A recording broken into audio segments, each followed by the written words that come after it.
আসসালামু আলাইকুম সুপ্রিয় শিক্ষার্থীরা, আজকে আমাদের পরিনীতির খুবই গুরুত্বপূর্ণ একটি ক্লাস। আমরা আজকে পরিনীতি দ্বিতীয় পত্রের যে দ্বিতীয় অধ্যায় পাকিস্তান থেকে বাংলাদেশ এই চ্যাপ্টারটি দেখার চেষ্টা করব। তোমরা যদি খেয়াল করো তাহলে দেখবে যে এই চ্যাপ্টার থেকে কিন্তু দুইটা সিকিউ থাকে এবং এই চ্যাপ্টার থেকে কিন্তু প্রায় 7 থেকে 8টা এমসিকিউ থাকে। তো আজকের ক্লাসে আমরা কি কি করব সেই জিনিসটা যদি তোমাদেরকে একটু ওভারভিউ দেই।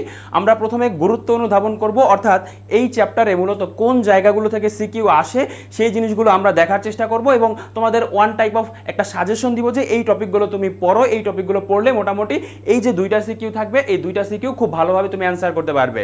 তারপরে আমরা মূলত এই চ্যাপ্টারের 30টা গুরুত্বপূর্ণ এমসিকিউ সলভ করব, 30টা গুরুত্বপূর্ণ এমসিকিউ সলভ করব এবং সর্বশেষে এই যে প্রথম দিকে আমরা তোমাদের যে সাজেশন দিয়েছিলাম যে এই টপিক থেকে মূলত তোমার প্রশ্ন আসতে পারে, এই টপিকগুলো গুরুত্বপূর্ণ, সেই রিলেটেড আমরা 5টা বোর্ডের সিকিউ সলভ করব এবং লিখে রাখতে পারো যে এই জায়গাগুলো থেকে, অর্থাৎ যেই টপিকগুলো আমরা দিয়েছি সেই টপিকগুলো থেকে কিন্তু বোর্ডে প্রশ্ন আসবে।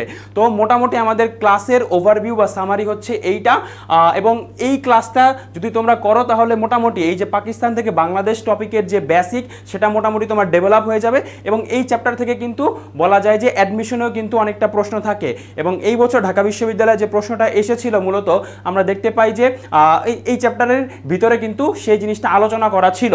ঠিক আছে, তো মোটামুটি একটা ধারণা হয়ে যাবে। তো আমরা যদি প্রথম দিক থেকে শুরু করি, আমরা আমাদের চ্যাপ্টারের নাম হচ্ছে পাকিস্তান থেকে বাংলাদেশ, অর্থাৎ পাকিস্তান আমল 1947 সাল থেকে নিয়ে 1971 সাল পর্যন্ত যে সকল গুরুত্বপূর্ণ ঘটনাবলীগুলো ঘটেছে সেটা মূলত এই চ্যাপ্টারে আলোচনা করা হচ্ছে। এটা হচ্ছে পরিনীতি দ্বিতীয় পত্রের দ্বিতীয় অধ্যায়।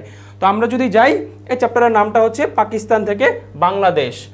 তো আমরা যদি একটু গুরুত্ব অনুধাবন সেকশনে যাই, অর্থাৎ কোন টপিকগুলো থেকে মূলত এই চ্যাপ্টারের যে দুইটা সিকিউ বললাম এই দুইটা সিকিউ আসে, তাহলে আমরা দেখব যে এই চ্যাপ্টারের যে প্রথম আলোচনা অর্থাৎ ভাষা আন্দোলন, এই ভাষা আন্দোলন থেকে কিন্তু এই চ্যাপ্টারের প্রশ্ন আসে এবং অনেকটা প্রশ্ন ঘ নঙে আমরা দেখতে পাই যে ভাষা আন্দোলন থেকে কিভাবে বাংলাদেশের স্বাধীনতায় আমরা গিয়েছি, অর্থাৎ ভাষা আন্দোলন কিভাবে আমাদেরকে স্বাধীনতার পথে উজ্জীবিত করেছে সেই জায়গাগুলো থেকে কিন্তু প্রশ্ন থাকে।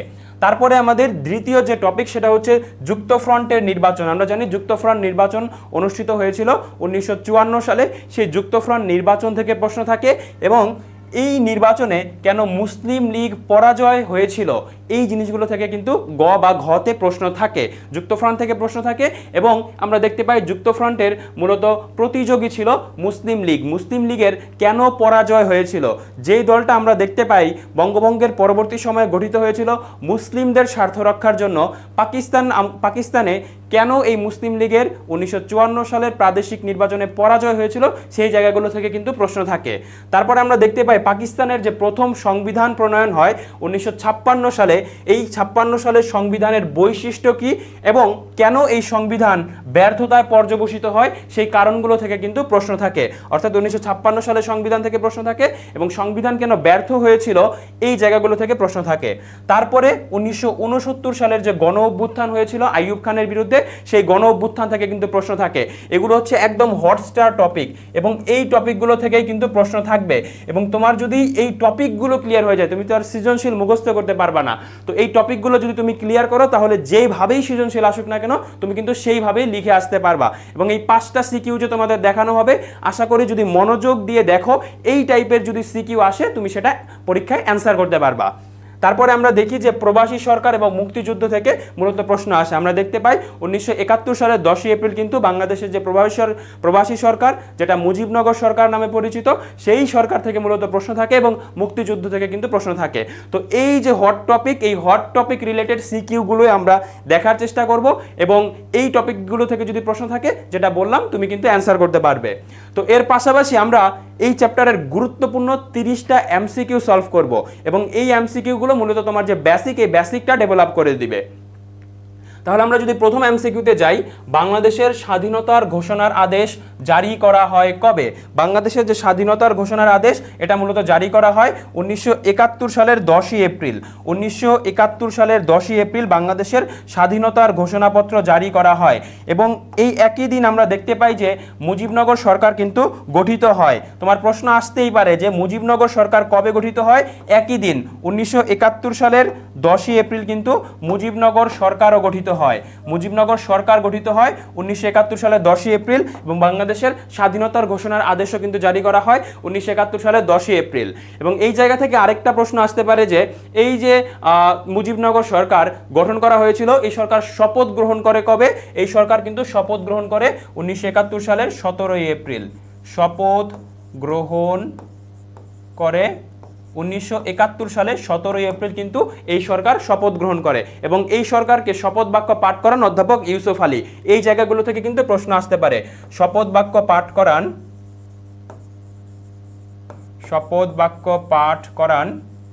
অধ্যাপক ইউসুফ আলী। অধ্যাপক ইউসুফ আলী। অধ্যাপক ইউসুফ আলী এই মুজিবনগর সরকারকে শপথ বাক্য পাঠ করান। পরবর্তী প্রশ্নে, পাকিস্তানের প্রথম গণপরিষদে পূর্ব বাংলার সদস্য সংখ্যা কতজন ছিল? পূর্ব বাংলার সদস্য সংখ্যা ছিল সেই গণপরিষদে 44 জন। পূর্ব বাংলার সদস্য সংখ্যা ছিল সেই গণপরিষদে 44 জন। তৃতীয় প্রশ্নে, উর্দু এবং ইংরেজির পাশাপাশি বাংলাকেও গণপরিষদের অন্যতম ভাষা করার দাবি উত্থাপন করেন কোন গণপরিষদ সদস্য? আমরা দেখতে পাই এই যে ভাষা, এই যে পাকিস্তান রাষ্ট্র যখন সৃষ্টি হয় তার পরবর্তী সময়ে পাকিস্তান রাষ্ট্রের রাষ্ট্রভাষা কি হবে, উর্দু না বাংলা, এটা নিয়ে কিন্তু আমরা এক এক রকমের কিন্তু আন্দোলন দেখতে পাই। এবং সেই সময় যে সকল বুদ্ধিজীবীরা ছিল সেই বুদ্ধিজীবীরা বিশেষ করে এই ঢাকা বিশ্ববিদ্যালয়ের যে সকল শিক্ষকরা ছিল, আমরা অধ্যাপক আবুল কাশেমের নাম বলতে পারি, তারা কিন্তু কেন পাকিস্তানের রাষ্ট্রভাষা বাংলা করা উচিত এটা নিয়ে কিন্তু তারা বিভিন্ন রকমের যে মতামত, এই মতামত কিন্তু দিতে থাকে। তো এর পাশাপাশি আমরা দেখতে পাই সে সময়ের পূর্ব বাংলা কংগ্রেস পার্টির সদস্য কুমিল্লার ধীরেন্দ্রনাথ দত্ত তিনি গণপরিষদে দাবি জানান যে উর্দুর পাশাপাশি বাংলাকেও রাষ্ট্রভাষা হিসেবে রাখতে হবে বা বাংলাকেও এই গণপরিষদে মূলত যে গণপরিষদের যে অন্যতম ভাষা, এই অন্যতম ভাষা করার জন্য দাবি জানান। তিনি ছিলেন পূর্ব বাংলা কংগ্রেস পার্টির সদস্য কুমিল্লার ধীরেন্দ্রনাথ দত্ত। তার দলের নাম ছিল পূর্ব বাংলা কংগ্রেস পার্টি। পূর্ব বাংলা কংগ্রেস পার্টি। অনেক সময় তার দলের নামটা থেকেও প্রশ্ন থাকে, কিন্তু তার নামটা থেকে বেশি প্রশ্ন থাকে। এবং তিনি কিন্তু এই যে উর্দুর পাশাপাশি বাংলাকে গণপরিষদের ভাষা করার জন্য দাবি জানান। পরবর্তী প্রশ্নে, 1952 সালে পাকিস্তানের শতকরা কতজন লোকের ভাষা ছিল বাংলা? আমরা দেখতে পাই সেই সময় কিন্তু প্রায় 56.40% মানুষের মুখের ভাষা ছিল বাংলা, কিন্তু আমরা দেখতে পাই যে পাকিস্তানের যে উর্দু ছিল মাত্র 3.27% মানুষের মুখের ভাষা, কিন্তু সেই উর্দুকেই তারা মূলত কি করে আমাদের রাষ্ট্রভাষা হিসেবে চাপিয়ে দেওয়ার চেষ্টা করে। তো সেই সময় আমরা বাংলা ভাষাভাষী লোকের সংখ্যা দেখতে পাই 56.40%। 56.40% ছিল সেই সময় বাংলা ভাষাভাষী মানুষ। পরবর্তী প্রশ্নে, পাকিস্তানের শতকরা কত ভাগ লোকের ভাষা ছিল উর্দু ছিল অলরেডি বলেছি যে 3.27% মানুষের মুখের ভাষা ছিল উর্দু, কিন্তু এই উর্দুকেই তারা মূলত আমাদের রাষ্ট্রভাষা হিসেবে চাপিয়ে দেওয়ার চেষ্টা করে।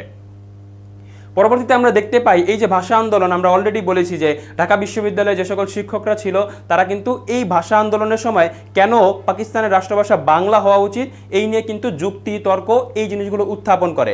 তো সেই সময় আমরা একটা প্রতিষ্ঠান দেখতে পাই যার নাম হচ্ছে তমদ্দুন মজলিস। এই তমদ্দুন মজলিস কিন্তু খুবই গুরুত্বপূর্ণ ভূমিকা পালন করে এবং এই তমদ্দুন মজলিস মূলত প্রতিষ্ঠা করেন ঢাকা বিশ্ববিদ্যালয়ের পদার্থবিজ্ঞানের অধ্যাপক আবুল কাশেম। কে এটা প্রতিষ্ঠা করেন? অধ্যাপক আবুল কাশেম। অধ্যাপক আবুল কাশেম, এবং তিনি ছিলেন মূলত ঢাকা বিশ্ববিদ্যালয়ের পদার্থবিজ্ঞানের অধ্যাপক। ঢাকা বিশ্ববিদ্যালয়ের পদার্থবিজ্ঞানের অধ্যাপক।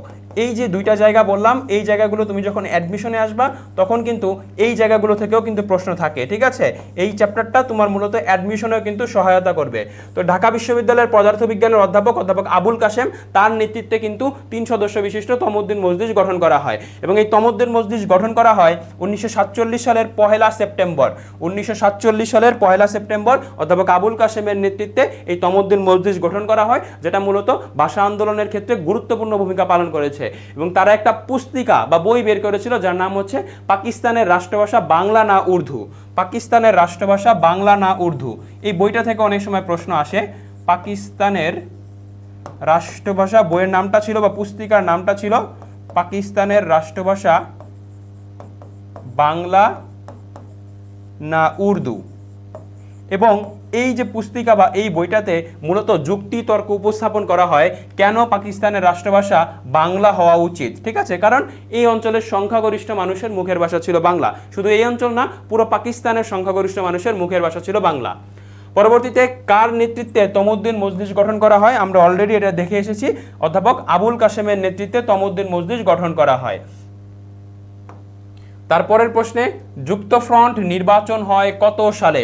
পাকিস্তান রাষ্ট্র স্বাধীন হওয়ার পরে আমরা প্রথম যে নির্বাচন দেখতে পাই সেটা হচ্ছে যুক্তফ্রন্ট নির্বাচন, এবং এটা ছিল একটা প্রাদেশিক নির্বাচন। প্রাদেশিক মানে কি, এই বাংলা অঞ্চলে সেই নির্বাচনটা অনুষ্ঠিত হয়েছিল, এবং এই নির্বাচনটা অনুষ্ঠিত হয়েছিল 1954 সালে। 1954 সালে। এবং যুক্তফ্রন্টে আমরা মোট 4টা রাজনৈতিক দল দেখতে পাই। এক ছিল আওয়ামী লীগ, দ্বিতীয় ছিল কৃষক প্রজা পার্টি, তৃতীয় ছিল আমরা দেখতে পাই গণতন্ত্রী বামপন্থী দল, এবং চতুর্থ ছিল নেজামি ইসলাম, ঠিক আছে। 4টা রাজনৈতিক দল ছিল যুক্তফ্রন্টে, এবং আরেকটা রাজনৈতিক দলের নাম আসে যেটার নাম হচ্ছে মূলত যে হাজি দানেশের গণতন্ত্রী বামপন্থী দল, সেটা মূলত সাপোর্ট করেছিল। পরবর্তীতে আমরা যাই, মুক্তিযুদ্ধের সময় সমগ্র বাংলাদেশকে কয়টি সেক্টরে ভাগ করা হয়েছে? মুক্তিযুদ্ধের সময় সমগ্র বাংলাকে মূলত 11টা সেক্টরে ভাগ করা হয়েছিল। 11টা সেক্টরে কিন্তু মুক্তিযুদ্ধের সময় এই বাংলাদেশকে 11টা সেক্টরে ভাগ করা হয়েছিল। কেন ভাগ করা হয়েছিল? যাতে যুদ্ধ পরিচালনার ক্ষেত্রে মূলত সুবিধা হয়, এই জন্য 11টা সেক্টরে ভাগ করা হয়েছিল। পরবর্তী প্রশ্নে, পাকিস্তানের প্রথম সংবিধান কখন প্রণীত হয়েছিল? আমরা দেখতে পাই পাকিস্তান রাষ্ট্র সৃষ্টি হওয়ার পরে 1947 সালে পাকিস্তান রাষ্ট্র সৃষ্টি হয়, তার ঠিক 9 বছর পরে অর্থাৎ 1956 সালে পাকিস্তানের যে প্রথম সংবিধান, এই সংবিধান কিন্তু প্রণয়ন করা হয়। 1956 সালে পাকিস্তানের প্রথম সংবিধান প্রণয়ন করা হয়, যদিও এই সংবিধান কিন্তু খুব বেশি দিন টেকেনি, প্রায় 2 বছর 8 মাসের মতো এই সংবিধান টিকেছিল। পরবর্তীতে আমরা দেখতে পাই 1958 সালে, কখন? 1958 সালে কিন্তু পাকিস্তানে কিন্তু সামরিক শাসন আমরা আবার দেখতে পাই, এবং আমরা জানি যে সামরিক শাসন যখন একজন সামরিক শাসক জারি করে তখন কিন্তু সংবিধানের আর কোনো এক্সিস্টেন্স বা অস্তিত্ব থাকে না, অর্থাৎ সংবিধান সেই সময় বাতিল হয়ে যায়। 1958 সালের আমরা 7ই অক্টোবর দেখতে পাই কি হয়, জেনারেল ইস্কান্দার মির্জা তিনি কিন্তু পাকিস্তানে সামরিক শাসন জারি করেন, এবং এর ফলে পাকিস্তানের যে প্রথম সংবিধান প্রণয়ন করা হয়েছিল 1956 সালে, সেই সংবিধান কিন্তু বাতিল হয়ে যায়। পরবর্তী প্রশ্নে, বাংলাদেশের মহান মুক্তিযুদ্ধের জেড ফোর্সের অধিনায়ক কে ছিলেন? জেড ফোর্সের অধিনায়ক কে ছিলেন? মুক্তিযুদ্ধের সময় আমরা 3টা ফোর্স দেখতে পাই। কয়টা ফোর্স দেখতে পাই? মোট 3টি ফোর্স দেখতে পাই। 3টি ফোর্স আমরা দেখতে পাই, যার ভিতরে অন্যতম ছিল জেড ফোর্স। জেড ফোর্স একটা ফোর্স ছিল, ঠিক আছে, এবং এই জেড ফোর্সের অধিনায়ক ছিল কিন্তু শহীদ president Ziaur Rahman, major general Ziaur Rahman Bir Uttom, তিনি কিন্তু এই জেড ফোর্সের অধিনায়ক ছিলেন। অপরদিকে আরেকটা ফোর্স ছিল, সেটার নাম হচ্ছে এস ফোর্স। কি ফোর্স? S force. এবং এই এস ফোর্সের মূলত অধিনায়ক ছিলেন major K M Shafiullah. Major K M Shafiullah S ফোর্সের অধিনায়ক ছিলেন। দেখো এখানে এস দিয়ে এস ফোর্স, এস দিয়ে শুরু, আবার শফিউল্লাহ হচ্ছে এস দিয়ে শুরু, এইভাবে কিন্তু মনে রাখতে পারো। আরেকটা ফোর্স ছিল, সেটার নাম হচ্ছে কে ফোর্স। K force. এবং এই কে ফোর্সের অধিনায়ক ছিল খালেদ মোশাররফ। কে ছিল? খালেদ মোশাররফ। কে ফোর্সের কে দিয়ে শুরু, খালেদ মোশাররফের মূলত কে দিয়ে শুরু, ঠিক আছে, ইংরেজি করলে কে দিয়ে শুরু।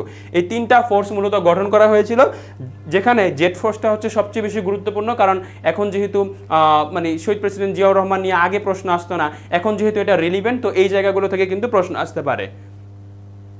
পরবর্তী প্রশ্নে, 1969 সালের গণ অভ্যুত্থানের কারণ হলো, আমরা দেখেছি যে 1958 সালে কিন্তু পাকিস্তানের সামরিক শাসন জারি করা হয়, অলরেডি কিন্তু তোমাদের বলেছি। 1958 সালের 7ই অক্টোবর জেনারেল ইস্কান্দার মির্জা এই সামরিক শাসন জারি করেন, এবং পরবর্তীতে তার ঠিক 11 বছর পরে আমরা পাকিস্তানে কিন্তু একটা গণ অভ্যুত্থান দেখতে পাই, ঠিক আছে। এবং এই গণ অভ্যুত্থানটা পেছনে কারণ ছিল, আমরা বলতে পারি 6 দফার কারণ ছিল, আগরতলা ষড়যন্ত্র মামলা কারণ ছিল, এবং ছাত্ররা 11 দফা দিয়েছিল, এবং 11 দফাও কিন্তু খুবই ভাইটাল ছিল, খুবই গুরুত্বপূর্ণ ছিল এই গণ অভ্যুত্থানে যাওয়ার ক্ষেত্রে। এবং এই গণ অভ্যুত্থানে মানুষের চাওয়া ছিল একটাই, সেটা হচ্ছে আমাদেরকে স্বাধীনতা দিতে হবে। স্বাধীনতা বলতে আমাদের প্রাদেশিক স্বাধীনতা দিতে হবে, আমাদের হোল কান্ট্রি আমরা আলাদা হয়ে যাব, পাকিস্তান থেকে বাংলাদেশ হয়ে যাবে, বিষয়টা এমন না। আমাদেরকে প্রাদেশিক স্বাধীনতা দিতে হবে, আমাদের প্রদেশ ভিত্তিক যাতে আমরা আমাদের রাইটসগুলো, অধিকারগুলো পাই, আমাদের যাতে রাজনৈতিক, অর্থনৈতিক কিংবা সামাজিক যাতে বঞ্চিত না হই এই সকল ক্ষেত্রে। তো এই জন্য প্রদেশের স্বাধীনতা চেয়েছিল বা প্রাদেশিক স্বায়ত্তশাসন চেয়েছিল, ঠিক আছে। তো এর পেছনে, গণ অভ্যুত্থানের পেছনে অন্যতম কারণ ছিল আমাদের শিল্প কারখানার জাতীয়করণ, অবশ্যই না, ক্ষমতার কেন্দ্রীকরণও না, পাকিস্তান রাষ্ট্রের ঐক্য সংহতি বজায় রাখার জন্য তো গণ অভ্যুত্থান হওয়া সম্ভবই না। তো উত্তর হবে স্বায়ত্তশাসনের দাবি উপেক্ষা। পাকিস্তানরা বারবার আমাদের যে স্বায়ত্তশাসন, আমাদের যে নিজেদের অধিকার রয়েছে, আমরা যে পাকিস্তান শাসন আমলে আমরা কি পেয়েছি, জাস্ট একটা রাষ্ট্র পেয়েছি, কিন্তু আমাদের যে স্বাধীনতা, আমাদের যে সামাজিক ক্ষেত্রে স্বাধীনতা আছে, রাজনৈতিক ক্ষেত্রে স্বাধীনতা আছে, অর্থনৈতিক ক্ষেত্রে স্বাধীনতা আছে, তারা বারবার এই জিনিসগুলো উপেক্ষা করছিল। তো আমাদের যে স্বায়ত্তশাসনের দাবি, এটা উপেক্ষা করার কারণে ওই 1969 সালে আমরা কিন্তু গণঅভ্যুত্থান দেখতে পাই। পরবর্তী প্রশ্নে, যুক্তফ্রন্টের নির্বাচনী ইস্তেহার কয়টি ছিল? আমরা এই যে 1954 সালে যে যুক্তফ্রন্ট নির্বাচন দেখতে পাই, এই যুক্তফ্রন্ট কি করেছিল জানো? দেখো, ভাষা আন্দোলন কেবল হয়েছে 1952 সালে, কেবল ভাষা আন্দোলন হয়েছে। তো যুক্তফ্রন্টের মানে তারা যদি নির্বাচনে জিততে চায়, তাদের টার্গেট কি থাকবে? এই ভাষা আন্দোলনের জিনিসগুলো কি করা, মানুষের কাছে উপস্থাপন করা, ঠিক না? তো যুক্তফ্রন্টের নির্বাচনী ইস্তেহার ছিল এই জন্য 21 দফা। যেহেতু ভাষা আন্দোলন 21শে ফেব্রুয়ারি হয়েছিল, মানুষের মনে কেবল দাগটা কিন্তু রয়ে গিয়েছে। 1952 সালে ভাষা আন্দোলন হয়েছে, তারপর আমরা 1954 সালে যুক্তফ্রন্ট নির্বাচন দেখতে পাই, মাত্র 2 বছর হয়েছে। তো মানুষের মনের ভিত্তিতে ভাষা আন্দোলনের যে দাগ, এই দাগ কিন্তু রয়ে গেছে। এই জন্য কিন্তু আমরা দেখতে পাই এই যুক্তফ্রন্ট এই নির্বাচনী ট্যাকটিক্সটা কাজে লাগিয়েছিল, এবং তারা কিন্তু তাদের যে নির্বাচনী ইস্তেহার, সেই নির্বাচনী ইস্তেহার 21 দফায় মূলত বজায় রেখেছিল, এবং সেই সময় তাদের মূলত নির্বাচনী ইস্তেহার ছিল 21 দফা। এবং 21 দফার প্রথম দফাতে কি বলা হয়েছিল জানো? 21 দফার প্রথম দফাতে বলা হয়েছিল সেই সময়ে বাঙালিদের যে চাওয়া, বাংলাকে রাষ্ট্রভাষা করা, এই বাংলাকে রাষ্ট্রভাষার কথা বলা হয়েছিল 21 দফার প্রথম দফায়, বাংলাকে রাষ্ট্রভাষা করা, বাংলাকে রাষ্ট্রভাষা করার কথা বলা হয়েছিল 21 দফার প্রথম দফায়। অর্থাৎ তারা মানুষকে টার্গেট করেছিল যে আমাকে কি করতে হবে, এই মানুষের কাছে পৌঁছাতে হলে বাংলাকে রাষ্ট্রভাষা করতে হবে। সেই একই কিন্তু তারা এই ট্যাকটিক্সটা কাজে লাগিয়ে কিন্তু নির্বাচনে বিপুল ভোটে কিন্তু জয়লাভ করেছিল। পরবর্তী প্রশ্নে, 1952 সালের ভাষা আন্দোলন কিসের বহিঃপ্রকাশ? এই ভাষা আন্দোলনের ফলে আমাদের এক জাতীয়তাবাদী চেতনার সৃষ্টি হয়। জাতীয়তাবাদী চেতনাটা কীরকম? ধরো, আগে আমরা ভাবতাম যে আমরা মূলত মুসলিম, আমরা পাকিস্তানের অন্তর্ভুক্ত, কিন্তু আমাদের যে ধর্ম, সংস্কৃতি, আমাদের যে অন্য যে সকল চিন্তা চেতনা রয়েছে, এটা যে পাকিস্তানিদের থেকে আলাদা, এবং আমরা যে একটা স্বকীয় জাতি, আমরা যে একটা স্বতন্ত্র জাতি, এই জিনিসটার মূলত আমরা ভাষা আন্দোলনের ফলেই দেখতে পাই। এবং এটা মূলত আমাদের মধ্যে একটা জাতীয়তা চেতনা সৃষ্টি করেছিল যে আমরা হচ্ছি পাকিস্তানিদের থেকে আলাদা, আমাদের আলাদা স্বতন্ত্র জাতি। তো এই ভাষা আন্দোলন মূলত হচ্ছে আমাদের বাঙালি জাতীয়তাবাদের প্রকাশ বা জাতীয়তাবাদী চেতনার প্রকাশ। তারপরের প্রশ্নে আমরা এখানে মূলত একটা বহুপদী প্রশ্ন সলভ করব। আমরা সব রকমের একটা মিক্স আপ রেখেছি যাতে খুব ভালো একটা প্রিপারেশন তোমাদের জন্য হয়ে যায়। 69-এর গণ অভ্যুত্থানের মূল কারণ কি ছিল? রাজনৈতিক দুর্নীতি। অবশ্যই আমরা সেই সময় রাজনৈতিক দুর্নীতি দেখতে পাই। আমরা দেখতে পাই যে আমরা মূলত সব কিছু করতাম, কিন্তু অর্থনৈতিক উন্নতিটা হতো পাকিস্তানে, তো রাজনৈতিক দুর্নীতি তো ছিলই। সামাজিক বৈষম্য, সমাজের সকল ক্ষেত্রে আমরা বৈষম্য দেখতাম, আমাদের টাকা পয়সা দিয়ে তারা হচ্ছে উন্নয়ন করতো। তো সমাজের ক্ষেত্রে আমরা সামাজিক বৈষম্য কিন্তু সেই সময় দেখতে পাই। অর্থনৈতিক বৈষম্য আমরা দেখতে পেতাম যে এই যে মানে সব কিছুই হচ্ছে মূলত আমাদের অর্থকেন্দ্রিকৃত, সব কিছু হচ্ছে যে বেশি পরিমাণে ট্যাক্স দিচ্ছি আমরা, কিন্তু উন্নয়ন হচ্ছে মূলত পশ্চিম পাকিস্তানে। তো এটা তো বলারই ছিল, সেই সময় অর্থনৈতিক বৈষম্যও ছিল। তো এর উত্তর হবে কি? এর উত্তর হবে 1, 2, 3। তারপরের প্রশ্নে, রাষ্ট্রভাষা আন্দোলন জাতীয়তাবাদের উন্মেষ ঘটায়। অবশ্যই এটা আমরা অলরেডি বিশ্লেষণ করে এসেছি। অসাম্প্রদায়িক চেতনার বিকাশ ঘটায়। অসাম্প্রদায়িক চেতনাটা কি? ধরো, সাম্প্রদায়িক চেতনাটা কি? সাম্প্রদায়িক চেতনা হচ্ছে তুমি তোমার ধর্ম নিয়ে থাকবা, তুমি তোমার চিন্তা চেতনা, তোমার যে আদর্শ আছে সেটা নিয়ে তুমি থাকবা, অর্থাৎ তুমি যেটা বিশ্বাস করো সেটা নিয়ে তুমি থাকবা। কিন্তু অসাম্প্রদায়িক চেতনা হচ্ছে ভাই আমার কাছে ধর্ম কিছু না, আমার কাছে জাত কিছু না, আমার কাছে কোনো কিছু না, আমরা জাস্ট হচ্ছে একসাথে মানুষ। এই চেতনাটাই হচ্ছে মূলত অসাম্প্রদায়িক চেতনা। এবং আমি অন্যের মতামতকে, আমার হয়তো তার মতামত আমি বিশ্বাস করি না, কিন্তু তার মতামতটা আমি শ্রদ্ধা করব, যে ভাই আপনার মতামত আমি শ্রদ্ধা করি, কিন্তু তার মতামত আমার বিশ্বাস করা লাগবে না, ঠিক আছে? তো এটাই হচ্ছে মূলত অসাম্প্রদায়িক চেতনা। এবং ভাষা আন্দোলনের ফলে কিন্তু আমরা অসাম্প্রদায়িক চেতনার বিকাশ হয়। কে ছিল হিন্দু, কে মুসলিম ছিল, এই পরিচয়টা আর বড় ছিল না, ঠিক আছে? আমাদের কাছে মূল পরিচয় ছিল যে আমরা মূলত পাকিস্তানিদের থেকে আলাদা। তো এখানে মূলত আমরা অসাম্প্রদায়িক চেতনা দেখতে পাই। রাজনৈতিক সচেতনতা বৃদ্ধি। এই যে ভাষা আন্দোলনের ফলে আমরা কি দেখতে পাই? আমরা দেখতে পাই যে এই অঞ্চলের যারা হচ্ছে শিক্ষিত জনগোষ্ঠী ছিল, বিশেষ করে সেই সময় তো ঢাকা বিশ্ববিদ্যালয় ছিল, আমরা আবুল বরকতের নাম শুনেছি, বা হচ্ছে অন্যান্য যারা ছিল, তো এই শিক্ষিত জনগোষ্ঠী রাজনৈতিকভাবে সচেতন হয় যে পাকিস্তানিদের কাছ থেকে আমাদের রাজনৈতিকভাবে আমাদের মূলত যে রাজপথে আন্দোলন করেই সব কিছু আদায় করে নিতে হবে। তো আমরা ব্যাপক আন্দোলন কিন্তু এই পাকিস্তান সময় দেখতে পাই। তো এই আন্দোলনগুলো বিশেষ করে এই ভাষা আন্দোলন, যেহেতু এটা প্রথম আন্দোলন ছিল, তো এই ভাষা আন্দোলন কিন্তু আমাদের যে রাজনৈতিক সচেতনতা, অর্থাৎ কোন দিকে আমাদের লাভ, সেই জিনিসটা কিন্তু আমরা বুঝতে পারি। তো এখানে কিন্তু আমরা রাজনৈতিক সচেতনতাও দেখতে পাই। সুতরাং উত্তর হবে 1, 2, 3। তারপরের প্রশ্নে 1954 সালের প্রাদেশিক নির্বাচনে যুক্তফ্রন্টের 21 দফার অন্যতম দাবি কি ছিল? অন্যতম দাবি ছিল মূলত বাংলাকে রাষ্ট্রভাষা করা। আমরা দেখেছি প্রথম দফায় দিয়েছিল কি, তারা প্রথম দফায় দিয়েছিল বাংলাকে রাষ্ট্রভাষা করার। তারপরে মুজিবনগর সরকারকে শপথ বাক্য পাঠ করানকে, আমরা অলরেডি মুজিবনগর সরকার নিয়ে কিছু জিনিস জেনে এসেছি এবং আমরা বলেছি 1971 সালের 17 এপ্রিল এই মুজিবনগর সরকার শপথ বাক্য পাঠ করে এবং এই শপথ বাক্য পাঠ করান অধ্যাপক ইউসুফ আলী। তারপরের প্রশ্নে প্রাদেশিক স্বায়ত্তশাসন বলতে কি বোঝায়? দেখো, প্রাদেশিক স্বায়ত্তশাসন মানে হচ্ছে প্রদেশের স্বায়ত্তশাসন থাকবে, প্রদেশ তার কাজগুলো করতে পারবে। যেমনটা আমরা ভারতে দেখতে পাই, এই যে ভারতে কয়েকদিন আগে আমরা কি দেখলাম, যে ভারতের যে পশ্চিমবঙ্গ, এই পশ্চিমবঙ্গে নির্বাচন হলো এবং এটা হচ্ছে একটা প্রাদেশিক নির্বাচন এবং এই নির্বাচনের মাধ্যমে একজন মুখ্যমন্ত্রী নির্বাচিত হবে এবং এই মুখ্যমন্ত্রী পশ্চিমবঙ্গের জন্য যে সকল গুরুত্বপূর্ণ কাজগুলো আছে, সামাজিক কাজ, রাজনৈতিক কাজ, অর্থনৈতিক কাজ, এই সিদ্ধান্ত সে নিতে পারবে। এবং কেন্দ্রীয় যে সরকার আছে, অর্থাৎ মোদী সরকার যেটাকে আমরা বলি, তো ওই কেন্দ্রীয় সরকার কিছু কিছু সংশ্লিষ্ট বিষয়ে মূলত তাদের কাজ থাকবে, বিশেষ করে আমরা পররাষ্ট্র কিংবা অর্থ সংক্রান্ত বিষয়গুলো, বা হচ্ছে আমরা বলতে পারি যে সীমান্ত পাহারা দেওয়া, এই জিনিসগুলো থাকবে কেন্দ্রীয় সরকারের হাতে, কিন্তু বাকি সকল বিষয় কিন্তু এই প্রাদেশিক সরকারের কাছে থাকবে। তো আমরা এই যে পাকিস্তান শাসন আমলে আমরা বারবার চেষ্টা করেছি যে পাকিস্তানের সাথে থাকা যায় কিনা, যতটুকু নেগোসিয়েশন করে। তো আমরা বারবার বলেছি যে প্রাদেশিক স্বায়ত্তশাসন দেওয়া আমাদেরকে, আমাদের প্রদেশকে স্বায়ত্তশাসন দিয়ে আমরা পাকিস্তানের সাথেই থাকবো, কিন্তু আমাদের একটা আলাদা স্বতন্ত্র পরিচয় থাকবে, আমাদের আলাদা সংস্কৃতি, ঐতিহ্য, আমাদের যে রাজনীতি, অর্থনীতি, এই জিনিসগুলো আমরা দেখব, ঠিক আছে? তো এই প্রাদেশিক স্বায়ত্তশাসন মানে হচ্ছে মূলত কেন্দ্র ও প্রদেশের মধ্যে ক্ষমতার বন্টন, ক্ষমতার ভাগাভাগি করে দেওয়া। কেন্দ্র যেটা থাকবে সেটা কিছু কাজ করবে, যেটা অলরেডি বলেছি, অর্থ সংক্রান্ত কাজ, পররাষ্ট্র সংক্রান্ত কাজ কিংবা সীমান্ত সংক্রান্ত কাজ, সীমান্ত পাহারা দেওয়া, বাকি সংশ্লিষ্ট সকল বিষয়গুলো প্রদেশের উপর ছেড়ে দাও, ঠিক আছে? এটা আমরা চেয়েছিলাম। তো প্রাদেশিক স্বায়ত্তশাসন মানে হচ্ছে কেন্দ্র ও প্রদেশের মধ্যে ক্ষমতার বন্টন। পরবর্তী প্রশ্নে বাংলাকে পাকিস্তানের রাষ্ট্রভাষা হিসেবে কত সালে মর্যাদা দেওয়া হয়? দেখো, এই প্রশ্নগুলো খুবই গুরুত্বপূর্ণ। কিভাবে বোঝাবো যদি বলি, এই প্রশ্নটা হচ্ছে খুব সম্ভবত বিসিএস এর এইদার 49 না হলে হচ্ছে 50তম, 49 বা 50তম, দুইটার একটা বিসিএস এ কিন্তু এই প্রশ্নটা এসেছে। তো এই প্রশ্নগুলো যদি তুমি এখন থেকে পড়ে থাকো না, তোমার ওই চাকরি পরীক্ষায়, আমরা জানি যে চাকরি পরীক্ষা খুব কম্পিটিটিভ হয়, অ্যাডমিশন পরীক্ষা এরপরে আছে তোমার খুবই কম্পিটিটিভ হয়, এই জিনিসগুলো পড়ে থাকলে তোমার বেসিকটা কিন্তু এখন থেকে ক্লিয়ার হয়ে যাবে, ঠিক আছে? তো যখন তোমাদের অ্যাডমিশনে আমরা লেকচারগুলো পড়াবো, তখন দেখা যাবে যে তোমাদের জন্য বিষয়গুলো বুঝতে সুবিধা হয়। তো পাকিস্তানের রাষ্ট্রভাষা হিসেবে বাংলাকে মর্যাদা দেওয়া হয় মূলত 1956 সালে। দেখো, অলরেডি আমরা বলেছি যে পাকিস্তানের যে সংবিধান, প্রথম সংবিধান প্রণয়ন হয় কবে? পাকিস্তানের প্রথম সংবিধান প্রণয়ন হয় 1956 সালে, 56 সালে। এবং এই সংবিধান প্রণয়ন করা হয়েছিল 1955 সালে। একটা চুক্তি হয়েছিল, যে চুক্তির নাম হচ্ছে মারি চুক্তি, ঠিক আছে? মারি চুক্তির ভিত্তিতে এই সংবিধান প্রণয়ন করা হয়েছিল এবং এই সংবিধানেই কিন্তু বাংলাকে রাষ্ট্রভাষা হিসেবে স্বীকৃতি দেওয়া হয়। আমরা দেখি না যে আমাদের সংবিধানে কিন্তু বাংলাকে রাষ্ট্রভাষা হিসেবে স্বীকৃতি দেওয়া হয়েছে।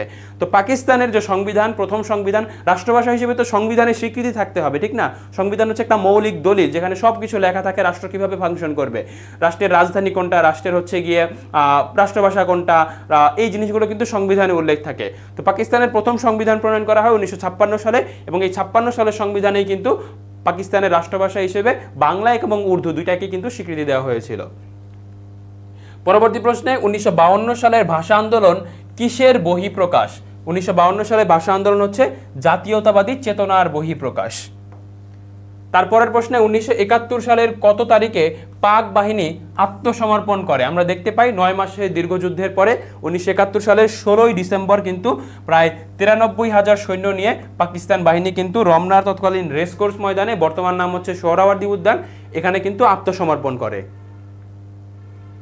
তারপরের প্রশ্নে 1956 সালের পাকিস্তানের সংবিধান কার্যকর ছিল কতদিন? আমরা অলরেডি বলেছি যে 1958 সালের 7ই অক্টোবর জেনারেল ইস্কান্দার মির্জা তিনি কিন্তু পাকিস্তানে সামরিক শাসন জারি করেন। 1958 সালের 7ই অক্টোবর, লিখে দিই তোমাদের যাতে হচ্ছে স্লাইডটা থেকে পড়ে নিতে পারো। 1958 সালের 7ই অক্টোবর, 1958 সালের 7ই অক্টোবর জেনারেল ইস্কান্দার মির্জা পাকিস্তানে সামরিক শাসন জারি করেন এবং পাকিস্তানের প্রথম সংবিধান আমরা দেখতে পাই 1956 সালে, ঠিক আছে। তো এই দিক থেকে আমরা যদি নর্মাল ক্যালকুলেটও করি তাহলে আমরা দেখব যে 2 বছরের মতো কিন্তু সংবিধানটা ছিল। তো প্রায় পাকিস্তানের সংবিধান কার্যকর ছিল 2 বছরের অধিক সময়। তারপরের প্রশ্নে বাংলাদেশের জাতীয় পতাকা প্রথম উত্তোলন করা হয় কবে? বাংলাদেশের জাতীয় পতাকা প্রথম উত্তোলন করা হয় 1971 সালের 2রা মার্চ ঢাকা বিশ্ববিদ্যালয়ের বটতলায়। কোথায়? ঢাকা বিশ্ববিদ্যালয়ের বটতলায়। আমি শুধু ঢাবির লিখলাম, ঢাবির বটতলায়। এবং কে এটা মূলত পতাকাটা মূলত কে উত্তোলন করেন? সেই সময়ের যে ছাত্রনেতা আসম আব্দুর রব। আসম আব্দুর রব।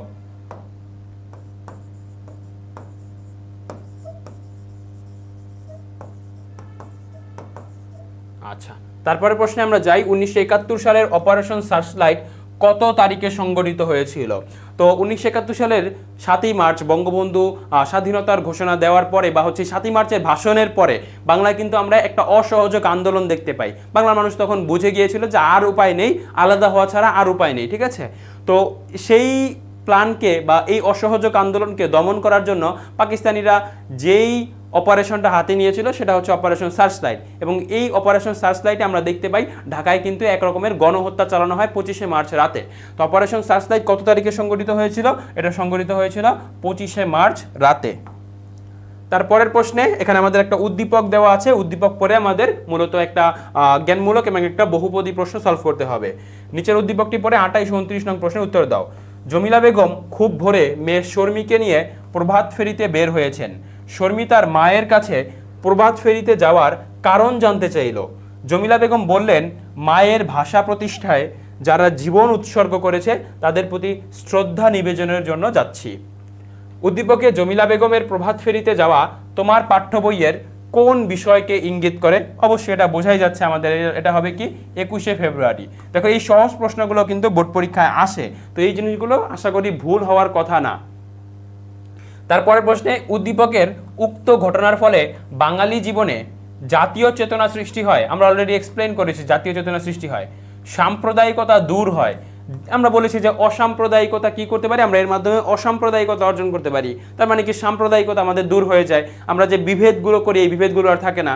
ধর্মীয় চেতনা বৃদ্ধি পায়। দেখো ভাষা আন্দোলনের সাথে কি ধর্মের কোনো সম্পর্ক আছে? নাই। তার মানে কিন্তু ধর্মীয় চেতনা হবে না। তার মানে উত্তর হবে 1 ও 2। তারপরের প্রশ্নে ভাষা আন্দোলন বাঙালি জাতীয়তাবাদের উন্মেষ ঘটায়। অবশ্যই বাঙালি জাতীয়তাবাদের উন্মেষ ঘটায়। বাঙালি জাতিকে সংগ্রামী শক্তি দান করে, এটাও সঠিক। পরবর্তী আন্দোলনগুলোর গতি প্রকৃতি নির্ধারণ করে, এটাও সঠিক। কারণ ভাষা আন্দোলনের ফলে অলরেডি আমরা বুঝে গিয়েছি যে পাকিস্তানিদের কাছ থেকে কোনো কিছু আদায় করতে হলে আমাদের রাজপথে মূলত ডিল করতে হবে, রাজপথে আন্দোলন ছাড়া আসলে সম্ভব না। তো ভাষা আন্দোলনের ফলে মূলত আমরা এটা বুঝে গিয়েছিলাম, ঠিক আছে। তো এখানে 3টাই হচ্ছে উত্তর হবে। এখন তোমাদের যে সাজেশনগুলো দিয়েছিলাম, মনে করো আমার যে গুরুত্ব অনুধাবন সেকশনে বলেছিলাম যে ভাষা আন্দোলন ছিল, ভাষা আন্দোলন থেকে প্রশ্ন আসতে পারে সৃজনশীলে। তারপর আমরা বলেছি যে যুক্তফ্রন্ট নির্বাচন থেকে প্রশ্ন আসতে পারে। তারপরে আমরা বলেছি যে গণ অভ্যুত্থান থেকে প্রশ্ন আসতে পারে। তারপর আমরা প্রবাসী সরকার বা মুক্তিযুদ্ধ থেকে প্রশ্ন আসতে পারে, এই জিনিসগুলো বলেছি। তো এই রিলেটেড 5টা সিকিউ আমরা এখন সলভ করব এবং যেই টপিকগুলো দিব আশা করি এই টপিকগুলো থেকে কিন্তু তোমার বোর্ড পরীক্ষার প্রশ্ন থাকবে, ঠিক আছে। তো এই টপিকগুলো যদি তুমি একটু ভালোভাবে পড়ে যেতে পারো এবং সৃজনশীলটা কিভাবে লিখতে হয় এই জিনিসটা যদি তুমি বুঝতে পারো, আশা করি বোর্ড পরীক্ষায় একটা ভীতি থাকে না যে পরিণতিতে মার্ক পাওয়া যায় না, আর্টসের সাবজেক্টে মার্ক পাওয়া যায় না, এই টেকনিকগুলো যদি, যে টেকনিকগুলো বলবো এগুলো যদি তুমি অ্যাপ্লাই করতে পারো তাহলে কিন্তু ভালো একটা মার্ক থাকবে। প্রায় 90+ কিন্তু পাবা, 90+ কিন্তু পাওয়া যায়। 90+ পাওয়া মানে খুব বেশি কঠিন কাজ না, অ্যাটলিস্ট তো 85 থেকে 90 এর ঘরে থাকা যায় পরিণতিতে। তো এই টেকনিকগুলো শেয়ার করব। তো আমরা যাই আমাদের প্রথম প্রশ্ন। প্রথম আমরা উদ্দীপকটা পরে পড়বো, আমরা হচ্ছে আগে ক খটা সলভ করার চেষ্টা করব। কোন আইনে ভারতবর্ষের মুসলমানদের জন্য সর্বপ্রথম পৃথক নির্বাচন ব্যবস্থা প্রবর্তন করা হয়? ভারতবর্ষে আমরা এই যে ব্রিটিশ শাসনামল আমরা অনেকগুলো আইন দেখতে পাই, ঠিক আছে। এবং ব্রিটিশ যে সকল লর্ড ছিল, গভর্নর জেনারেল ছিল বা জেনারেলরা ছিল, তারা বিভিন্ন সময় বিভিন্ন সংস্কার করেছেন যাতে মানে ক্ষমতায় টিকে থাকার জন্য যতটুকু সংস্কার বা যতটুকু পরিবর্তন দরকার হয় তারা সেটা চেষ্টা করেছেন, ঠিক আছে। তো আমরা ভারতবর্ষের মুসলমানের জন্য সর্বপ্রথম পৃথক নির্বাচন ব্যবস্থা যে আইনে প্রবর্তন করা হয় সেটা হচ্ছে 1909 সালের যে মরলি মিন্টো সংস্কার আইন। সেই মরলি মিন্টো সংস্কার আইনে কিন্তু ভারতবর্ষের মুসলমানদের জন্য পৃথক নির্বাচন ব্যবস্থার কথা বলা হয়েছিল। তো আমরা এই জিনিসটা কি করতে পারি, এই জিনিসটা আমরা জাস্ট এক বাক্যে কিন্তু লিখে দিতে পারি যে 1909 সালের মর্লি মিন্টো সংস্কার আইনে কিন্তু এই যে ভারতবর্ষের মুসলমানদের জন্য পৃথক নির্বাচন ব্যবস্থার কথা বলা হয়। তো এই জিনিসটা আমরা লিখেছি, ভারতীয় কাউন্সিল আইন 1909 ভারতবর্ষের মুসলমানের জন্য সর্বপ্রথম পৃথক নির্বাচন ব্যবস্থার প্রবর্তন করা হয়েছিল। এখানে তো আমাদের ব্যাখ্যা করার কিছু নেই, যেই জিনিসটা থাকবে সেটা এক বাক্যে উত্তর দিয়ে দিতে হবে। তারপরের প্রশ্নে অপারেশন সার্চলাইট কি? দেখো এইখানে আমাদের বোঝার জিনিস আছে, এই জিনিসটা আমরা কিভাবে লিখব। প্রথমে আমরা জাস্ট এক বাক্যে লিখবো, বা একটা যে জ্ঞানমূলকে যেভাবে বলেছি না যে তুমি উত্তর দিবা এইভাবে এক বাক্যে, তো এইভাবে তুমি লিখবা যে অপারেশন সার্চলাইটটা বলতে আসলে তুমি কি বোঝো, এক বাক্যে, বেশি কিছু না। কিন্তু চেষ্টা করবা যে এক লাইনে যাতে এটা শেষ না হয়, অ্যাটলিস্ট চেষ্টা করবা যে দুইটা লাইনে নিয়ে যেতে। বাক্য থাকবে একটা, কিন্তু লাইন যাতে দুইটা হয়, যাতে একটু বড় বোঝা যায়, ঠিক আছে? তো অপারেশন সার্চলাইটটা কি, চলো আমরা একটু দেখি। 1971 সালের 25শে মার্চ রাতে পাকিস্তানি হানাদার বাহিনী নিরীহ ও নিরস্ত্র বাঙালিদের ওপর যে হত্যাযজ্ঞ চালায় তা অপারেশন সার্চলাইট নামে পরিচিত, যেটা আমরা এক বাক্যে জ্ঞানমূলকে বলে দিয়েছি। তারপর এই অপারেশন সার্চলাইটটা কি হয়েছিল সেই জিনিসটা আমরা মূলত ব্যাখ্যা দিব, বা সেই জিনিসটা আমরা বর্ণনা করার চেষ্টা করব, ঠিক আছে? তো আমরা দেখি অপারেশন সার্চলাইট আমরা কি লিখেছি। পাকিস্তানের তৎকালীন প্রেসিডেন্ট ইয়াহিয়া খানের নির্দেশে পাকিস্তানি সেনাবাহিনী 1971 সালের 25শে মার্চ রাতে রাজারবাগ পুলিশ লাইন্স, পিলখানার ইপিআর ঘাটি, ঢাকা বিশ্ববিদ্যালয় এলাকা, পুরান ঢাকার হিন্দু প্রধান এলাকা সহ পূর্ব পাকিস্তানের বিভিন্ন স্থানে ভয়াবহ গণহত্যা চালায়। এ নারকীয় অভিযানের সাংকেতিক নাম ছিল অপারেশন সার্চলাইট। অপারেশন সার্চলাইটের মূল পরিকল্পনাকারী ছিলেন পাকিস্তানের প্রেসিডেন্ট ইয়াহিয়া খান, আর এর বাস্তবায়ন ও কৌশল নির্ধারণে টিক্কা খান এবং রাও ফরমান আলী সহ শীর্ষ সামরিক কর্মকর্তারা গুরুত্বপূর্ণ ভূমিকা পালন করেন। তো এই জিনিসটা জাস্ট আমরা ব্যাখ্যা করেছি, কিচ্ছু জিনিস জাস্ট প্যাটার্নটা সাজাবা, প্যাটার্ন অনুযায়ী না লিখলে কিন্তু মার্ক পাবা না। তো এইভাবে যদি তুমি লিখতে পারো, আশা করা যায় এখানে কিন্তু দুইয়ের ভিতরে দুই থাকবে, ঠিক আছে? তারপর আমরা যাই উদ্দীপকে কোন আন্দোলনের ইঙ্গিত রয়েছে ব্যাখ্যা করো। আমরা দেখি যে কোন আন্দোলনের কথা এই জায়গায় বলা আছে। এখানে কি ভাষা আন্দোলন নিয়ে বলা আছে না গণ অভ্যুত্থান নিয়ে বলা আছে। 1952 সালে তৎকালীন পূর্ব পাকিস্তানের জনগণ একটি গুরুত্বপূর্ণ দাবির পক্ষে পশ্চিম পাকিস্তানের সরকারের বিরুদ্ধে আন্দোলনের নামে ও প্রাণ দেয়, ঠিক আছে? তার মানে এখানে কিসের কথা বলা আছে? এখানে মূলত ভাষা আন্দোলনের কথা বলা আছে। তো এইখানে আমরা কি করতে পারি, এখানে আমরা জাস্ট তিনটা প্যারাতে লিখবো। প্রথম প্যারায় আগের মতোই আমরা জ্ঞানমূলকে বলবো যে এটা ভাষা আন্দোলন। তারপর ভাষা আন্দোলনের প্রেক্ষাপটটা আমরা বর্ণনা করব যে ভাষা আন্দোলনে এই জিনিসগুলো হয়েছিল, এবং সর্বশেষ আমরা মূলত উদ্দীপকটা দিয়ে দেওয়ার চেষ্টা করব যে উদ্দীপকে মূলত এই জিনিসগুলো ঘটেছে যেটার সাথে ভাষা আন্দোলনের মূলত সঙ্গতি রয়েছে বা সাদৃশ্য রয়েছে। সুতরাং আমরা বলতে পারি কি উদ্দীপকের মূলত আন্দোলনের সাথে ভাষা আন্দোলনের সাদৃশ্য রয়েছে। তো ভাষা আন্দোলনে কি হয়েছিল, চলো আমরা প্রেক্ষাপটটা একটু বোঝার চেষ্টা করি সৃজনশীলটা থেকেই। তো প্রথমে আমরা লিখেছি উদ্দীপকে ভাষা আন্দোলনের ইঙ্গিত রয়েছে, সেখানে একটা প্যারা আমরা এখানে দিলাম। তারপরে দ্বিতীয় প্যারাতে আমরা কি করেছি, দেখো ভাষা আন্দোলন নিয়ে বর্ণনা দিয়েছি। 1947 সালে পাকিস্তান সৃষ্টির পর থেকেই দেশটির রাষ্ট্রভাষা কি হবে তা নিয়ে মতবিরোধ শুরু হয়।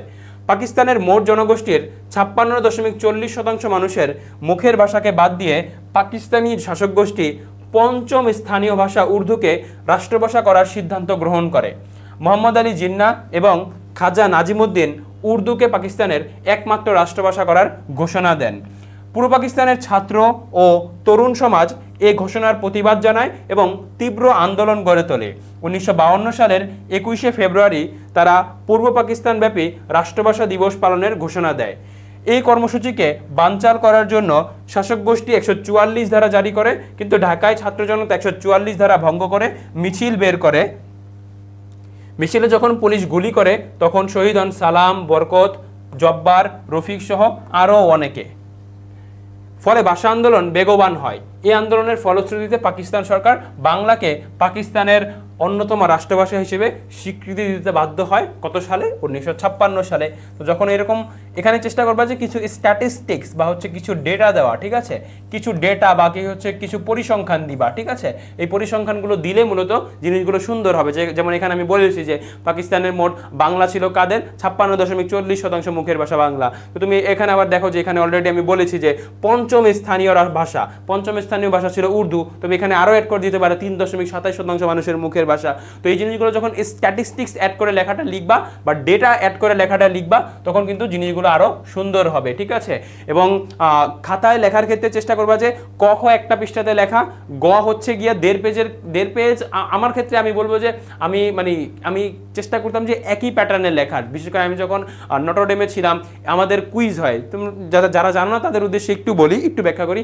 আমাদের কিন্তু কুইজ হয়, সেই কুইজে আমরা আমাদের খুব বেশি সময় পাওয়া যায় না, তো সেই জায়গায় আমরা চেষ্টা করতাম যে খুব কম সময়ে যাতে খাতার লেখাগুলো একটু সুন্দর হয়, যার কারণে আমি গটা 1 পেজের ভিতরে লিখতাম এবং ঘ লিখতাম হচ্ছে 1.5 পেজের ভিতরে। তো এইভাবে কিন্তু মোটামুটি মার্ক থাকতো, 3-এর ভিতরে 2 দিলে আর ওইখানে 4-এর ভিতরে 3 দিলে তাও তো মোটামুটি সৃজনশীল 8 থাকে, 8 পাইলে মোটামুটি হচ্ছে এনাফ A+ পাওয়ার জন্য।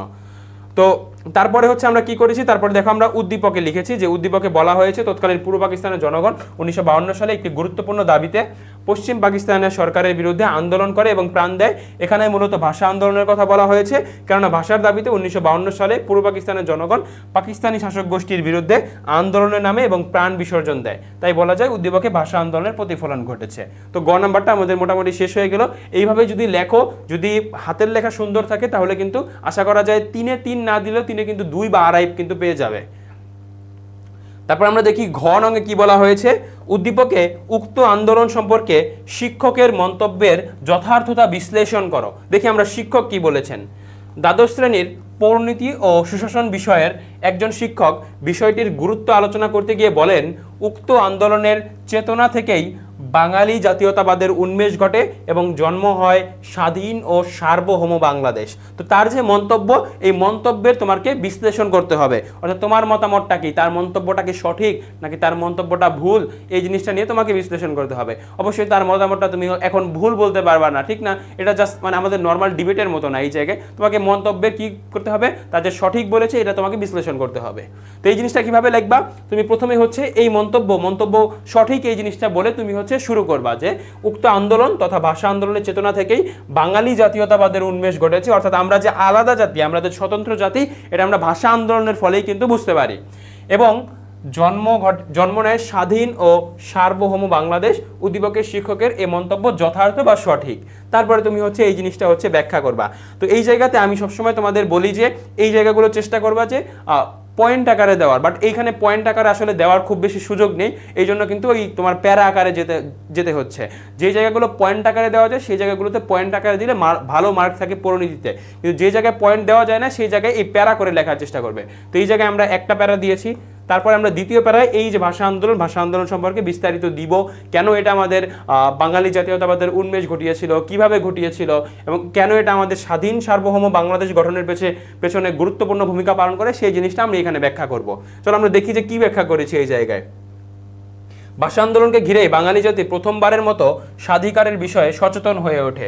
অধিকার সচেতন ছাত্র জনতা বাংলা ভাষাকে রাষ্ট্রভাষার মর্যাদায় প্রতিষ্ঠিত করতে ঐক্যবদ্ধ আন্দোলন করে। এই আন্দোলন ছিল বাঙালি জাতির স্বাধিকার প্রতিষ্ঠার প্রথম বলিষ্ঠ পদক্ষেপ। এই আন্দোলনই বাঙালি জাতিকে সর্বপ্রথম পাকিস্তানি শাসক গোষ্ঠীর বিরুদ্ধে রুখে দাঁড়ানোর শক্তি যোগায়। পূর্ব পাকিস্তানের প্রতি বৈষম্যমূলক আচরণ ও স্বায়ত্তশাসন বিরোধী কার্যক্রমের প্রতিবাদে সর্বস্তরের জনগণ এই আন্দোলনে অংশ নেয়। ভাষা আন্দোলন বাঙালি জাতিকে সংগ্রামী চেতনায় উদ্বুদ্ধ করে। এই আন্দোলন আমাদের স্বাধীনতা আন্দোলনের পথ প্রদর্শন করে। ভাষা আন্দোলনের মধ্য দিয়েই বাঙালি জাতি সর্বপ্রথম নিজেদের স্বতন্ত্র সত্তা ও অধিকার সম্পর্কে সজাগ হয়ে ওঠে। পরবর্তীতে বলেছি যে এর ফলে পূর্ব বাংলায় স্বাধিকারের চেতনার প্রকাশ ঘটে। স্বাধিকার মানে কি জানো? স্বাধিকার মানে হচ্ছে স্বযোগ অধিকার, মানে নিজের অধিকার, ঠিক আছে, নিজের অধিকার। জাতীয়তাবাদী চেতনায় পরবর্তীকালে প্রতিটি গণ আন্দোলনে প্রেরণা যোগায় এবং বাঙালির রাজনৈতিক, সাংস্কৃতিক এবং অর্থনৈতিক মুক্তির পথকে আরও সুগম করে তোলে। জাতীয়তাবাদের প্রেরণায় উদ্দীপ্ত হয়ে বাঙালি জাতি 1954 সালের যে প্রাদেশিক নির্বাচন, যেটাকে আমরা যুক্তফ্রন্ট নির্বাচন বলি, সেখানে মুসলিম লীগের মূলত যে দুঃশাসন, এই দুঃশাসনের দাঁত ভাঙা জবাব দেয়। এরপরে 1962 সালের যে শিক্ষা আন্দোলন হয়েছিল, 1966 সালের 6 দফা, 1969 সালের গণ অভ্যুত্থান এবং 1970 সালের যে সাধারণ নির্বাচন অনুষ্ঠিত হয়েছিল, সেখানে কিন্তু জয়লাভ করে এবং পশ্চিম পাকিস্তানিদের বিরুদ্ধে বাঙালি কিন্তু ঐক্যবদ্ধ হয়ে ওঠে। আর এরই ধারাবাহিকতায় 1971 1971 সালের মহান মুক্তিযুদ্ধের মধ্য দিয়ে চূড়ান্ত সাফল্য অর্জন করে বিশ্ব মানচিত্রে অভ্যুদয় ঘটে বাংলাদেশ নামে একটি স্বাধীন এবং সার্বভৌম রাষ্ট্রের। সেই জিনিসটা কিন্তু এখানে ব্যাখ্যা করেছি। দেখো এইভাবে লিখতে পারলে মোটামুটি ভালো, কিন্তু তুমি আরও চেষ্টা করবা যে এই প্যারাগুলো আরও ভাঙার, ঠিক আছে? এখানে ধরো একটা প্যারা দিলা, তো মাঝখান দিয়ে প্যারাটা ভেঙে দিবা, ঠিক আছে? এখান দিয়ে ধরো আবার নতুন করে শুরু করবা এবং এটা যাবে তোমার তৃতীয় প্যারায়, ঠিক আছে? এটা যাবে তোমার তৃতীয় প্যারায়। তৃতীয় প্যারাটায় গিয়ে তুমি হচ্ছে এই দিকে আবার শেষ করে দিতে পারো, এই জায়গায় শেষ করে দিয়ে তারপর তুমি আবার লিখবা যে সুতরাং আলোচনার পরিপ্রেক্ষিতে বলা যায় যে, আমি এটা লিখতাম প্রত্যেকটায় গ কিংবা ঘতে, সুতরাং আলোচনার পরিপ্রেক্ষিতে বলা যায় যে এই যে উক্ত শিক্ষক তিনি যে মন্তব্য করেছেন যে ভাষা আন্দোলন আমাদের জাতীয়তাবাদী চেতনার উন্মেষ ঘটিয়েছে এবং স্বাধীন সার্বভৌম বাংলাদেশ প্রতিষ্ঠায় গুরুত্বপূর্ণ ভূমিকা পালন করেছে, ওই শিক্ষকের মন্তব্যটা সঠিক। এটা আমি জাস্ট বলে দিতাম, তাহলে আমার 4টা প্যারা হয়ে গেল।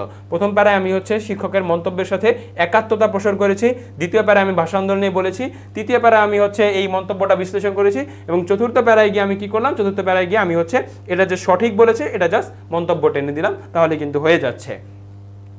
তো এই যে ভাষা আন্দোলন নিয়ে আমরা যে সিকিউটা পড়লাম, এই বছর একটা মানে বিপুল সম্ভাবনা আছে যে ভাষা আন্দোলন থেকে প্রশ্ন থাকবে, কারণ অন্যান্য সংশ্লিষ্ট বিষয়গুলোতে আওয়ামী লীগের সংশ্লিষ্টতা আছে, ঠিক আছে? আওয়ামী লীগের সংশ্লিষ্টতা আছে, সেই জায়গা থেকে প্রশ্ন আসার সম্ভাবনা একটু কম। ভাষা আন্দোলনগুলো সব সময়ের জন্য গুরুত্বপূর্ণ, ভাষা আন্দোলন ভালো করে দেখে যেতে হবে। তারপরে 2 নং প্রশ্নে আমরা যাই, 2 নং সিকিউতে দেখি আমরা এখানে কি বলা আছে। প্রথমে আমরা ক এবং খটা সলভ করি। উর্দুকে রাষ্ট্রভাষা হিসেবে প্রথম ঘোষণা করেন কে? আমরা দেখতে পাই উর্দুকে রাষ্ট্রভাষা হিসেবে প্রথম ঘোষণা করেন মোহাম্মদ আলী জিন্নাহ। তিনি 1948 সালে মূলত এই ঢাকায় আসেন এবং 1948 সালের 21শে মার্চ রমনার তৎকালীন রেসকোর্স ময়দানে তিনি বলেন যে পাকিস্তান রাষ্ট্রভাষা হবে উর্দু, এবং 24শে মার্চ ঢাকা বিশ্ববিদ্যালয়ে যে সমাবর্তন অনুষ্ঠিত হয়েছিল সেই সমাবর্তনে তিনি বলেন যে পাকিস্তানের রাষ্ট্রভাষা হবে উর্দু, এবং যারা ছাত্র ছিল তারা না না ধ্বনিতে কিন্তু এটার প্রতিবাদ জানায়। তো উর্দুকে পাকিস্তানের রাষ্ট্রভাষা হিসেবে প্রথম ঘোষণা করেন কিন্তু মোহাম্মদ আলী জিন্নাহ। তারপরে সর্বদলীয় রাষ্ট্রভাষা সংগ্রাম পরিষদ কেন গঠন করা হয়? এই যে আমরা ভাষা আন্দোলনের সময় আমরা তমদ্দিন মজলিস দেখেছি, এবং এছাড়াও আমরা দেখতে পাই যে সর্বদলীয় রাষ্ট্রভাষা সংগ্রাম পরিষদ গঠন করা হয়। কেন এই সর্বদলীয় রাষ্ট্রভাষা সংগ্রাম পরিষদ গঠন করা হয়? কারণ ভাষা আন্দোলন নিয়ে আমাদের মানুষদের মধ্যে একটা উদ্বুদ্ধ করতে হবে যে কেন আমাদের যে ভাষা, এই ভাষাটা কেন আমাদের রাষ্ট্রভাষা হওয়া জরুরি, এবং এই ক্ষেত্রে একটা সংগঠন থাকাটা খুবই জরুরি, ঠিক আছে? একটা সংগঠন থাকলে মূলত সেটা কি করতে পারে, একদম ঐক্যে নিয়ে আসে মানুষকে, এবং মানুষ ওই সংগঠনের আওতায় কিন্তু আন্দোলনগুলো করতে পারে, এবং এই জিনিসটা খুব ইউনাইটেড হয়, ঠিক আছে? ঐক্য জিনিসটা এই জায়গাতে তৈরি হয়। তো রাষ্ট্রভাষা সংগ্রাম পরিষদ এই জন্যই কিন্তু গঠন করা হয়েছিল। তো আমরা একটু দেখি যে রাষ্ট্রভাষা সংগ্রাম পরিষদ কেন গঠন করা হয়েছিল, প্রেক্ষাপটটা কি ছিল বা কিভাবে তুমি লিখতে পারো বিষয়টা। পূর্ব বাংলার জনগণের রাষ্ট্রভাষা বাংলার দাবিকে আরও সুসংগঠিত ত্বরান্বিত করতে সর্বদলীয় রাষ্ট্রভাষা সংগ্রাম পরিষদ গঠন করা হয়, এবং এই ভাষা আন্দোলনের সময় এই সর্বদলীয় রাষ্ট্রভাষা সংগ্রাম পরিষদ কয়েকবার গঠন করা হয়েছিল এবং ভেঙে দেওয়া হয়েছিল। 1948 সালের আন্দোলনের ধারাবাহিকতায় 1952 সালেও পাকিস্তান সরকার বাংলা ভাষাকে রাষ্ট্রভাষার মর্যাদা দিতে অস্বীকৃতি জানায়। 1952 সালের 26শে জানুয়ারি পল্টন ময়দানের এক জনসভায় পাকিস্তানের প্রধানমন্ত্রী খাজা নাজিমুদ্দিন ঘোষণা করেন যে উর্দুই হবে পাকিস্তানের একমাত্র রাষ্ট্রভাষা, এবং এই ঘোষণার প্রতিক্রিয়ায় রাষ্ট্রভাষা আন্দোলনকে সুসংগঠিত এবং ত্বরান্বিত করতে মাওলানা আব্দুল হামিদ খান ভাসানীর সভাপতিত্বে সর্বদলীয় সভায় সর্বদলীয় রাষ্ট্রভাষা সংগ্রাম পরিষদ গঠন করা হয়েছিল। খুবই গুরুত্বপূর্ণ, এই জায়গাগুলো থেকে কিন্তু প্রশ্ন থাকে। আবারও বলেছি, এই জায়গায় একটা প্যারা দিবে এই জায়গায়, এবং এইখানে আরেকটা প্যারাতে মূলত বিস্তারিত বলার চেষ্টা করবে। এইভাবে লিখলে মূলত 2-2 পাওয়া যাবে। তারপরে উদ্দীপকে উল্লিখিত রাজনৈতিক জোটটির গঠন সহ নির্বাচনের ফলাফল উল্লেখ করো। দেখি আমরা কোন রাজনৈতিক জোট গঠন করা হয়েছে এবং তাদের নির্বাচনের ফলাফলটা কী ছিল। একটি রাষ্ট্রের পূর্ব অংশের জনগণের চাহিদার প্রেক্ষিতে পশ্চিম অংশের শাসক মহল চাপের মুখে একটি নির্বাচন দিতে বাধ্য হয়। এ নির্বাচনে ক্ষমতাসীন দলের শোচনীয় পরাজয় ঘটে এবং অপর একটি রাজনৈতিক জোট অভূতপূর্ব সাফল্য অর্জন করে। দেখো, এই যে এখানে যে নির্বাচনের কথা বলা হয়েছে সেটা হচ্ছে মূলত 1954 সালের যুক্তফ্রন্ট নির্বাচন। কোনটি? 1954 সালের যুক্তফ্রন্ট নির্বাচনের কথা বলা হয়েছে। এবং এই যুক্তফ্রন্ট নির্বাচনে আমরা 4টা রাজনৈতিক দল দেখতে পাই, এবং এইখানে মূলত তারা মুসলিম লীগের বিরুদ্ধে প্রতিযোগিতা করছিল। এই যে মুসলিম লীগ আমাদের স্বার্থের জন্যই কিন্তু গঠন করা হয়েছিল বঙ্গভঙ্গের পরবর্তী সময়ে। এই মুসলিম লীগই একসময় কি হয়, পাকিস্তানি শাসক গোষ্ঠীর অনেকটা পকেট দলে পরিণত হয়। অর্থাৎ এই মুসলিম লীগে পাকিস্তানি শাসক গোষ্ঠীরা ভরে গিয়েছিল এবং তারা তাদের যে পশ্চিম পাকিস্তানের রাইটস, পশ্চিম পাকিস্তানকে কিভাবে আরও উন্নত করা যায় সেই জিনিসটা নিয়ে ভেবেছিল। এবং এই পূর্ব পাকিস্তানের মানুষ যে পিছিয়ে যাচ্ছিল সামাজিক ক্ষেত্রে, অর্থনৈতিক ক্ষেত্রে, রাজনৈতিক ক্ষেত্রে, সকল দিকে যে পিছিয়ে যাচ্ছিল সেই জিনিস নিয়ে তাদের কোনো ভ্রুক্ষেপ ছিল না। এবং সেই সময়ের যারা পূর্ব পাকিস্তানের নেতা ছিল তারাও কিন্তু এই মুসলিম লীগ ছিল সেখানে কিন্তু একরকম কোণঠাসা হয়ে যায়। তো তারা সেখান থেকে বেরিয়ে আসে এবং কিন্তু পরবর্তীতে আমরা আওয়ামী লীগ গঠন হতে দেখতে পাই। তো এই যে রাজনৈতিক জোটটা গঠন করা হয়েছিল, এই রাজনৈতিক জোটের নির্বাচনের ফলাফলটা কি হয়েছিল সেই জিনিসটা জানতে চাওয়া হয়েছে। চলো আমরা দেখি এই জিনিসটা তুমি কিভাবে লিখবা, বা এই জিনিসটা সম্পর্কে আমরা একটু বিস্তারিত দেখি এই টপিকটা সম্পর্কে, যাতে যেভাবে প্রশ্ন আসুক তুমি এই টপিকটা থেকে অ্যান্সার করতে পারো। উদ্দীপকে উল্লেখিত রাজনৈতিক জোটটি হলো যুক্ত ফ্রন্ট। তো এক বাক্যে এই জিনিসটা বলেছি, ঠিক আছে। তুমি এর সাথে আরও একটু অ্যাড করতে পারো, কি অ্যাড করতে পারো যে নিচে মূলত এই যে রাজনৈতিক জোট যুক্ত ফ্রন্ট এর মূলত নির্বাচনের ফলাফল এবং এর গঠন মূলত উপস্থাপন করা হলো, বা নিচে এই জিনিসটা দেওয়া হলো, এই জিনিসটার সাথে অ্যাড করতে পারো। তো এই জায়গায় আমরা মূলত যে যুক্ত ফ্রন্ট, এই যুক্ত ফ্রন্টের গঠনের কথা বলেছি। 1954 সালে পূর্ব পাকিস্তানে প্রাদেশিক পরিষদের নির্বাচন অনুষ্ঠিত হয়। এই নির্বাচনে পূর্ব পাকিস্তানের সমমনা রাজনৈতিক দলগুলো ক্ষমতাসীন মুসলিম লীগকে পরাজিত করার লক্ষ্যে জোটবদ্ধ হয়। 1953 সালের নভেম্বর মাসে ময়মনসিংহে অনুষ্ঠিত আওয়ামী মুসলিম লীগের কাউন্সিলে যুক্তফ্রন্ট জোট গঠনের সিদ্ধান্ত হয়। এ জোট 4টি রাজনৈতিক দল নিয়ে গঠিত হয়। দলগুলো হচ্ছে আওয়ামী মুসলিম লীগ ছিল মূলত আমরা দেখতে পাই মাওলানা আব্দুল হামিদ খান ভাসানীর। কৃষক শ্রমিক পার্টি, এটা ছিল শেরেবাংলা একে ফজলুল হকের। নেজামি ইসলামী ছিল মূলত মাওলানা আতাহার আলীর, এবং হাজী দানেশের গণতন্ত্রে বামপন্থী দল। নির্বাচনের ফলাফলে দেখা যায় যুক্তফ্রন্ট 237টি মুসলিম আসনের মধ্যে 223টি আসন লাভ করে। দেখো এই জিনিসটা তোমাদের এমসিকিউর জন্য গুরুত্বপূর্ণ, এই জায়গা থেকে কিন্তু এমসিকিউ আসতে পারে। অন্যদিকে 1947 সাল থেকে ক্ষমতায় আসেন মুসলিম লীগ পায় মাত্র 9টি আসন।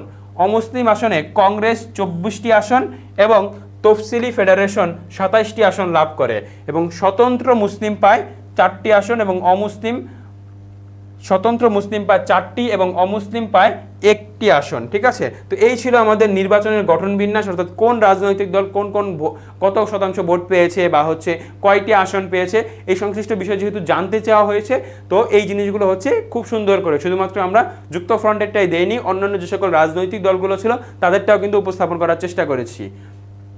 তারপরে তুমি কেন এটা উদ্দীপকের ওই যুক্তফ্রন্ট নির্বাচনের সাথে সংশ্লিষ্ট এই জিনিসটা ব্যাখ্যা করবা।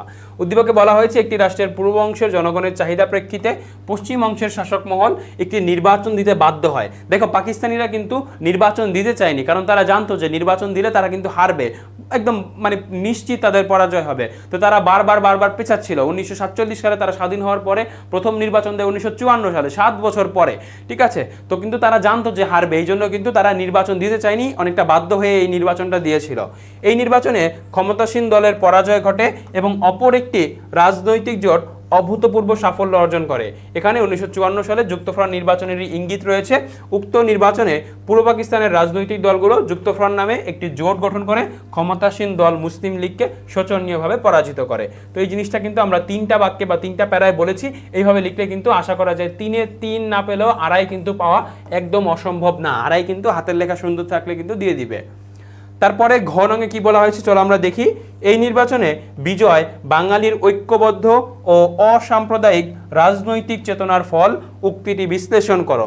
দেখো এই নির্বাচনে আমরা অলরেডি বলেছি যে ভাষা আন্দোলনে কিন্তু কি হয়েছিল, কোনো ধর্মের কোনো মানুষ ছিল না, যে হিন্দু বা মুসলমান, তো আমরা সেখানে সকল রকমের মানুষ দেখতে পেয়েছি। তো এই 1954 সালের যে যুক্তফ্রন্ট নির্বাচন, এটা কিন্তু এক রকমের অসাম্প্রদায়িক দল, 4টা রাজনৈতিক দল একত্রিত হয়েছে এবং এই নির্বাচনে অংশগ্রহণ করে। এবং এই সময় আমরা দেখতে পাই মুসলিম লীগ যেই দলটা ছিল তারা বলতে থাকে যে যদি মুসলিম লীগকে ভোট দেওয়া না হয় তাহলে মূলত ঈমান থাকবে না বা এই সংশ্লিষ্ট বিষয়গুলো বলতে থাকে, অর্থাৎ এই যে ধর্ম নিয়ে ব্যবসা তারা মূলত করতে থাকে।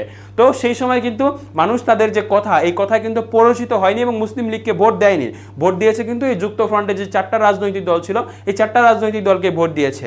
তো এই জিনিসটা হচ্ছে বাঙালির ঐক্যবদ্ধ এবং অসাম্প্রদায়িক রাজনৈতিক চেতনার ফসল। এই জিনিসটা তোমাকে ব্যাখ্যা করতে হবে যে কেন এটা আমাদের যে অসাম্প্রদায়িক রাজনৈতিক চেতনার ফসল, কেন মানুষ, যেহেতু এই অঞ্চলে সংখ্যাগরিষ্ঠ মানুষ ছিল মুসলিম, কেন তারা মুসলিম লীগকে ভোট দিল না, কেন তারা এই যে অনেকটা বলতে পারি যে ধর্মনিরপেক্ষ টাইপের এই বা সেকুলার এই 4টা রাজনৈতিক দল ছিল যুক্তফ্রন্ট, একে কেন বেছে নিল, এই জিনিসটা সম্পর্কে তোমার বিশ্লেষণ করতে হবে। তো প্রথমে আমরা বলবো যে এই নির্বাচনে তথা 1954 সালের যুক্তফ্রন্ট নির্বাচনে বিজয় হচ্ছে বাঙালির ঐক্যবদ্ধ এবং অসাম্প্রদায়িক চেতনার ফসল। উক্তিটি হচ্ছে যথার্থ বা উক্তিটি হচ্ছে সঠিক, ঠিক আছে। তারপরে আমরা কেন এটা সঠিক এটা বিশ্লেষণ করব। কেন এটা সঠিক চলো আমরা একটু দেখি। কারণ এই টপিকগুলো যদি আমরা একবার দেখে ফেলি তাহলে এই টপিক থেকে যেভাবে প্রশ্ন আসুক আমরা কিন্তু দিতে পারবো, ঠিক আছে। 1947 সালে ভারতীয় উপমহাদেশ বিভক্ত হয়ে ভারত ও পাকিস্তান রাষ্ট্রের সৃষ্টি হয়। পাকিস্তান রাষ্ট্রটি আবার পশ্চিম ও পূর্ব অংশ নিয়ে গঠিত ছিল। রাষ্ট্রটির শাসন ক্ষমতা ছিল মূলত পশ্চিম পাকিস্তানের হাতে। এ সময় মুসলিম লীগের একগুঁইমি মনোভাব পূর্ব পাকিস্তানের জনগণকে ক্ষুব্ধ করেছিল। এরই প্রেক্ষিতে 1954 সালের নির্বাচনে বাঙালিরা ধর্মীয় পরিচয়ের বাইরে গিয়ে ভাষা, সংস্কৃতি ও প্রাদেশিক স্বায়ত্তশাসনের প্রশ্নে ঐক্যবদ্ধ হয়ে যুক্তফ্রন্ট নামক জোট গঠন করে। এই জোট ধর্ম নয়, জাতিগত অধিকার ও অর্থনৈতিক মুক্তির প্রশ্নকে প্রাধান্য দিয়েছিল।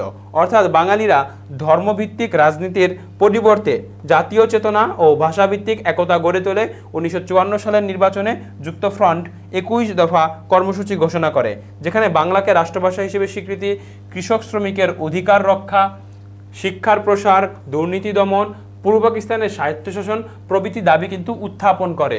এই দাবিগুলোর মধ্যে কোনো ধর্মীয় উগ্রতা ছিল না, বরং ছিল অসাম্প্রদায়িক ও গণমুখী আদর্শ। এর মধ্য দিয়ে বাঙালির একটি সামগ্রিক জাতীয় চেতনা গড়ে ওঠে, যা বিভেদের বদলে ঐক্যের বার্তা দেয়। আর এই ঐক্যবদ্ধ ও অসাম্প্রদায়িক রাজনৈতিক চেতনার ফলেই 1954 সালের নির্বাচনে যুক্তফ্রন্ট অভূতপূর্ব বিজয় অর্জন করে এবং ক্ষমতাসীন মুসলিম লীগের শোচনীয় পরাজয় ঘটে। এবং এই বিজয় ধর্মনিরপেক্ষ রাজনৈতিক মানসিকতার প্রতিফলনও বটে। ধর্মনিরপেক্ষ মানে কি, আমরা কোনো ধর্মকে নিয়ে কাজ করব না, আমরা হিন্দু বা মুসলমান এই ধর্মকে টার্গেট করে সেই অনুযায়ী কাজ করব না, যেটা আমরা ভারতের ক্ষেত্রে কিন্তু দেখি, বিজেপির ক্ষেত্রে একদম ধর্মকে প্রাধান্য দিয়ে তারপর তারা রাজনীতি করে। তো সেই জিনিসটা আমরা এই সেকুলার স্টেট বা সেকুলার যে পলিটিক্স থাকে সেখানে আমরা করব না, যেটা যুক্তফ্রন্ট করেনি। সেটা এখানে বলা আছে যে ধর্মনিরপেক্ষ রাজনৈতিক মানসিকতার প্রতিফলন ঘটে, যেখানে ভিন্ন মতের দলগুলো ঐক্যমত গঠন করে জাতীয় স্বার্থকে প্রাধান্য দেয়। নির্বাচনে যুক্তফ্রন্টের বিজয় প্রমাণ করে যে পূর্ব বাংলার জনগণ শুধু ভাষার ভিত্তিতে নয়, রাজনৈতিক অধিকার, আত্মমর্যাদা ও অর্থনৈতিক মুক্তির প্রশ্নেও ঐক্যবদ্ধ হতে পারে। তো এই জিনিসটা তারপর আমরা সর্বোপরি শেষে আমরা ইতিটা বা শেষ করেছি কিভাবে।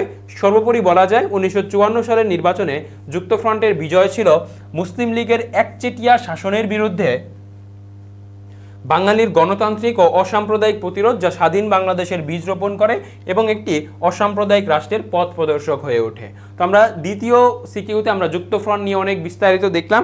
আশা করি যুক্তফ্রন্ট থেকে যদি কোনো প্রশ্ন থাকে তুমি কোনো জায়গায় বাদবে না, এই জায়গাগুলো থেকে প্রশ্ন করতে পারবে। তারপর আমাদের 3 নং সিকিউতে আমরা যাই। প্রথমে আমরা ক খতে যাই। 1970 সালের নির্বাচনে কয়টি রাজনৈতিক দল অংশগ্রহণ করে? আমরা দেখতে পাই 1970 সালের নির্বাচনে কিন্তু 24টা রাজনৈতিক দল অংশগ্রহণ করে এবং এই প্রশ্নগুলো একটু বলতে পারো যে ইনডেপথ থেকে করেছে। যারা বইগুলো ভালোভাবে পড়েছে তারা কিন্তু এই ক নং এর প্রশ্নগুলো পারছে, ঠিক আছে। তো এই ক নং এর প্রশ্নগুলো, এই প্রশ্ন কিন্তু খুব ইনডেপথ থেকে প্রশ্নগুলো করেছে, ঠিক আছে। তো যারা বইগুলো পড়ে তারা কিন্তু এই প্রশ্নগুলো পারবে যে কয়টা রাজনৈতিক দল ছিল। অনেকে বিস্তারিত পড়েও না, তো এই প্রশ্নটা ছিল কিন্তু একটু ইনডেপথ থেকে, যে 24টা রাজনৈতিক দল কিন্তু সেই নির্বাচনে অংশগ্রহণ করে। তারপরে মুক্তিযুদ্ধের নিয়মিত বাহিনী বলতে কি বোঝায়? আমরা জানি মুক্তিযুদ্ধে 2 ধরনের বাহিনী ছিল, একটা ছিল নিয়মিত বাহিনী আর একটা ছিল অনিয়মিত বাহিনী। নিয়মিত বাহিনী ছিল যারা প্রতিনিয়ত, যারা প্রশিক্ষণপ্রাপ্ত ছিল এবং যারা পাকিস্তানের উপর ঝাঁপিয়ে পড়েছিল, যারা ট্রেনিং ছিল যাদের, ঠিক আছে। আর অনিয়মিত বাহিনী ছিল যাদের কোনো ট্রেনিং ছিল না, তারা ওই বাস বা অন্যান্য সংশ্লিষ্ট বিষয়গুলো নিয়ে কোনো রকম প্রশিক্ষণ ছাড়া কিন্তু তারা যুদ্ধ করেছিল। তো নিয়মিত বাহিনী বলতে কি বোঝায় এই জিনিসটা তোমাকে ব্যাখ্যা করতে হবে। তো এই জিনিসটা আমরা বলবো যে মুক্তিবাহিনী সরকারি পর্যায়ে যে দুই ভাগে বিভক্ত ছিল তার মধ্যে একটি ছিল নিয়মিত বাহিনী, আরেকটা ছিল অনিয়মিত বাহিনী। তো আমরা নিয়মিত বাহিনী নিয়ে পরবর্তীতে বিস্তারিত বলবো যে মুক্তিযুদ্ধের সময় নিয়মিত বাহিনী বলতে প্রশিক্ষিত ও সংগঠিত মুক্তিযোদ্ধাদেরকে বোঝায় যারা পরিকল্পিতভাবে যুদ্ধ করেছে। মুক্তিযুদ্ধের সময়ে নিয়মিত বাহিনী ছিল সেই সব সৈনিক যারা পূর্বে পাকিস্তান সেনাবাহিনীতে প্রশিক্ষণপ্রাপ্ত ছিল বা পরে সংগঠিতভাবে বাংলাদেশ সরকারের অধীনে এসে যুদ্ধ করেছে। তারা নির্দিষ্ট শৃঙ্খলা মেনে পরিকল্পিত কৌশলে এবং কমান্ড ব্যবস্থার মাধ্যমে যুদ্ধ পরিচালনা করত। এরা ছিল তুলনামূলক বেশি প্রশিক্ষিত এবং সম্মুখ যুদ্ধসহ বিভিন্ন গুরুত্বপূর্ণ সামরিক অভিযানে অংশগ্রহণ করেছিল। তো এই জিনিসটা মূলত আমরা একদম বিস্তারিত বলার চেষ্টা করলাম। যদি এইভাবে লেখো আশা করি 2-2 পাওয়া যাবে। তারপরে 3 নং প্রশ্নে আমরা কি বলা আছে দেখি। উদ্দীপকে ইঙ্গিতকৃত সংবিধানের বৈশিষ্ট্য লেখো। দেখি কোন সংবিধানের কথা বলা হয়েছে। পাকিস্তানের প্রধানমন্ত্রী চৌধুরী মোহাম্মদ আলীর নেতৃত্বে যে সংবিধান রচিত হয় সেটি লাহোর প্রস্তাবকে স্মরণীয় করে রাখার জন্য 23শে মার্চ থেকে কার্যকর করা হয়। দেখো এখানে লাহোর প্রস্তাব নিয়ে যদি একটু বিস্তারিত বলি, লাহোর প্রস্তাবের উত্থাপক ছিল কিন্তু শেরেবাংলা একে ফজলুল হক এবং এই লাহোর প্রস্তাব উত্থাপন করা হয় 1940 সালের 23শে মার্চ। কখন উত্থাপন করা হয়? 1940 সালের 23শে মার্চ। তো এই যে লাহোর প্রস্তাবে আমরা দেখতে পাই যে শেরেবাংলা একে ফজলুল হক তিনি মূলত এই ভারতীয় উপমহাদেশে যে সকল সংখ্যাগরিষ্ঠ অঞ্চল ছিল সেই সংখ্যাগরিষ্ঠ অঞ্চল নিয়ে একাধিক মুসলিম রাষ্ট্রের গঠনের কথা বলেছিলেন এবং এই লাহোর প্রস্তাবকে স্মরণীয় করে রাখার জন্য 23শে মার্চ থেকে একটা সংবিধান কার্যকর করা হয়, যেটার মূলত পাকিস্তানের যে প্রধানমন্ত্রী চৌধুরী মোহাম্মদ আলী তার নেতৃত্বে এই সংবিধানটা রচিত হয়েছিল। তো এই সংবিধানটা হচ্ছে 1956 সালের পাকিস্তানের যে প্রথম সংবিধান, এই প্রথম সংবিধান, ঠিক আছে, 1956 সালের পাকিস্তানের প্রথম সংবিধান, পাকিস্তানের প্রথম সংবিধান। তো এই সংবিধানের যে বৈশিষ্ট্য, এই বৈশিষ্ট্য সম্পর্কে তোমাকে লিখতে বলা হয়েছে। তো এই জিনিসটা আমরা কি করব, এই জিনিসটা আমরা হচ্ছে ওই যে আমরা যেভাবে বলেছি যে আমরা পয়েন্ট আকারে লিখব, ঠিক আছে। আমরা চেষ্টা করব পৌরনীতির বেশিরভাগ জিনিস যেগুলো পয়েন্ট আকারে লেখা যায় সেই জিনিসগুলো আমরা পয়েন্ট আকারে লেখার চেষ্টা করব। তো এই যে গ নাম্বার, এটা আমাদের মূলত পয়েন্ট আকারে লিখতে হবে। কিভাবে পয়েন্ট আকারে লিখবা বা এই সংবিধানের বৈশিষ্ট্য কী ছিল সেই জিনিসটা একটু দেখি চলো। তো আমরা আগে আইডেন্টিফাই করব যে এটা হচ্ছে পাকিস্তানের যে 1956 সালের সংবিধান, সেই 56 সালের সংবিধান। উদ্দীপকে ইঙ্গিতকৃত সংবিধান হলো 1956 সালের সংবিধান, যার কতগুলো স্বকীয় বৈশিষ্ট্য বিদ্যমান। উদ্দীপকে বলা হয়েছে পাকিস্তানের প্রধানমন্ত্রী চৌধুরী মোহাম্মদ আলীর নেতৃত্বে যে সংবিধান রচিত হয় সেটি লাহোর প্রস্তাবকে স্মরণীয় করে রাখার জন্য 23শে মার্চ থেকে কার্যকর করা হয়। 1956 সালের 23শে মার্চ থেকে পাকিস্তানের প্রথম সংবিধান কার্যকর হয়। এটি ছিল একটি লিখিত দলিল এবং এতে আমরা একটি প্রস্তাবনা, 13টি ভাগ, 234টি অনুচ্ছেদ এবং 6টি তফসিল দেখতে পাই। দেখো এখানে কিন্তু আমরা বলেছি যে পাকিস্তানের যে প্রথম সংবিধান সেখানে একটা প্রস্তাবনা ছিল, 13টা ভাগ ছিল, 234টা অনুচ্ছেদ ছিল এবং 6টা তফসিল ছিল। আমরা কিন্তু ইনফো দিয়েছি, ঠিক আছে। ইনফো দিয়ে আমরা আইডেন্টিফাই করেছি যে পাকিস্তানের প্রথম সংবিধানটা এরকম ছিল দেখতে। তো টিচার যখন এই জিনিসগুলো দেখবে যে তুমি, অন্য সবাই কি করবে, সবাই উদ্দীপক লিখবে, ঠিক না। তো তুমি যখন এই জিনিসগুলো দিবা তখন কিন্তু লেখার মানটা কিন্তু আরও বৃদ্ধি পাবে। গঠনতন্ত্রের দিক দিয়ে এই সংবিধানটা ছিল যুক্তরাষ্ট্রীয় প্রকৃতির এবং নিচে এই সংবিধানের বৈশিষ্ট্য লেখা হলো। যুক্তরাষ্ট্রীয় প্রকৃতির কি, এটা আমরা এর আগের ক্লাসে বিশ্লেষণ করেছি, এখন এটা বিশ্লেষণ করছি না। পরবর্তী প্রশ্নে ইসলামী প্রজাতন্ত্র, এই সংবিধানের বৈশিষ্ট্য কি ছিল? ইসলামী প্রজাতন্ত্র। দেখি ইসলামী প্রজাতন্ত্রটা কি। 1956 সালের সংবিধানে পাকিস্তানকে ইসলামী প্রজাতন্ত্র হিসেবে ঘোষণা করা হয়। এতে বলা হয়েছিল পবিত্র কুরআন ও সুন্নাহর বিরোধী কোনো আইন প্রণয়ন করা যাবে না। এছাড়া রাষ্ট্রপতি অবশ্যই মুসলমান হতে হবে। এর মাধ্যমে রাষ্ট্র পরিচালনায় ইসলামের প্রভাবকে গুরুত্ব দেওয়া হয়েছিল। অর্থাৎ 1956 সালের সংবিধানের একটা বৈশিষ্ট্য ছিল কি, ইসলামী প্রজাতন্ত্র ছিল। এখানে যিনি রাষ্ট্রপ্রধান হবেন তিনি কি হবেন, তিনি অবশ্যই তাকে মুসলমান হতে হবে। কোরআন সুন্নাহর বিরুদ্ধে কোনো আইন প্রণয়ন করা যাবে না।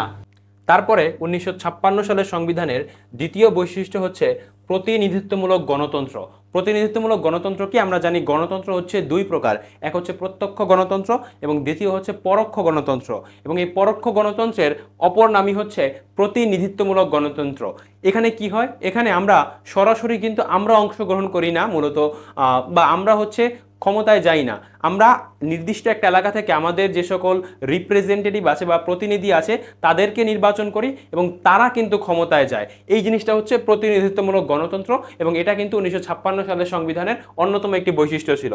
তারপরে তৃতীয় বৈশিষ্ট্য হচ্ছে সংসদীয় সরকার ব্যবস্থা। বিষয়টা কি চলো একটু দেখার চেষ্টা করি। 1956 সালের সংবিধানে কেন্দ্র ও প্রদেশে সংসদীয় সরকার ব্যবস্থা চালু করা হয়েছিল। সংখ্যাগরিষ্ঠ দলের সদস্যরা মন্ত্রিসভা গঠন করত এবং মন্ত্রিসভা আইনসভার কাছে দায়বদ্ধ থাকতো। এর ফলে জনগণের প্রতিনিধিদের মাধ্যমে সরকার পরিচালনায় ব্যবস্থা নিশ্চিত হয়। দেখো বিষয়টা কেমন, এই জায়গায় আমরা জানি সরকারের তিনটা বিভাগ আছে, আইন বিভাগ, শাসন বিভাগ এবং হচ্ছে বিচার বিভাগ। তো এই যে আইন বিভাগে যারা থাকেন তারা মূলত পার্লামেন্টে যান, আমরা দেখি তারা হচ্ছেন আইন বিভাগের সদস্য, তারা আইন প্রণয়ন করেন। এবং এই সংসদীয় সরকার ব্যবস্থায় আমরা দেখতে পাই মন্ত্রিসভা, মন্ত্রী কারা, তুমি দেখবে যে আমাদের যারা পার্লামেন্টে থাকে তারা কিন্তু মন্ত্রীদেরকে প্রশ্ন করে এবং সেই মন্ত্রী দাঁড়িয়ে কিন্তু ওই স্পেসিফিক প্রশ্নের উত্তর দেয়, প্রধানমন্ত্রী উত্তর দেয়, পরবর্তীতে আমরা শিক্ষামন্ত্রীকে দেখতে পাই, বিদ্যুৎ জ্বালানি খনিজ মন্ত্রীকে দেখতে পাই, তারা কিন্তু প্রশ্নের উত্তর দেয়, তারা কিন্তু মন্ত্রিসভায় থাকে এবং তাদেরকে বিরোধী দলীয় যারা সদস্য যারা প্রশ্ন করে তারা থাকেন আইনসভায়। তো এই মন্ত্রিসভা আইনসভার কাছে জবাবদিহি করে মূলত এই সংসদীয় সরকার ব্যবস্থা, যেটা কিন্তু আমাদের ক্ষেত্রেও প্রযোজ্য। তারপরে মূলত চতুর্থ বৈশিষ্ট্য হচ্ছে মৌলিক অধিকার। সংবিধানে নাগরিকদের বিভিন্ন মৌলিক অধিকারের স্বীকৃতি দেওয়া হয়েছিল 1956 সালের সংবিধানে, যেমন হচ্ছে বাক স্বাধীনতা, সম অধিকার ও ধর্মীয় স্বাধীনতার কথা বলা হয়েছিল এবং এগুলো আদালতের মাধ্যমে এই সকল অধিকারগুলো কিন্তু রক্ষা করা যেত। তবে জরুরি অবস্থার সময় রাষ্ট্রপতি এসব অধিকার স্থগিত করতে পারতেন। সংসদীয় সরকার ব্যবস্থায় এই জিনিসটাই আমরা দেখতে পাই। পরবর্তীতে এখানে যুক্তরাষ্ট্রীয় সরকারের কথা বলা হয়। 1956 সালের সংবিধানে পাকিস্তানে যুক্তরাষ্ট্রীয় শাসন ব্যবস্থা প্রবর্তন করা হয়। যুক্তরাষ্ট্রীয় শাসন ব্যবস্থায় কি কেন্দ্র এবং প্রদেশের মধ্যে ক্ষমতা বন্টন করা হয়েছিল।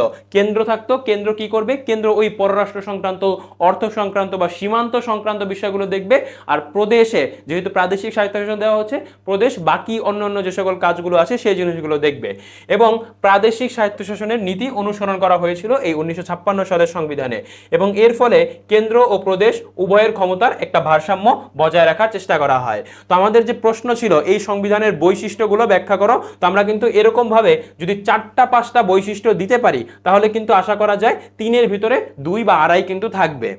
তারপরে ঘ নং প্রশ্নে কি বলা হয়েছে চলো আমরা দেখি। ওই সংবিধানের ব্যর্থতার কারণ বিশ্লেষণ করো। এই যে 56 সালের যে সংবিধান, এই সংবিধান কিন্তু ব্যর্থ হয়েছিল। কারণ কি?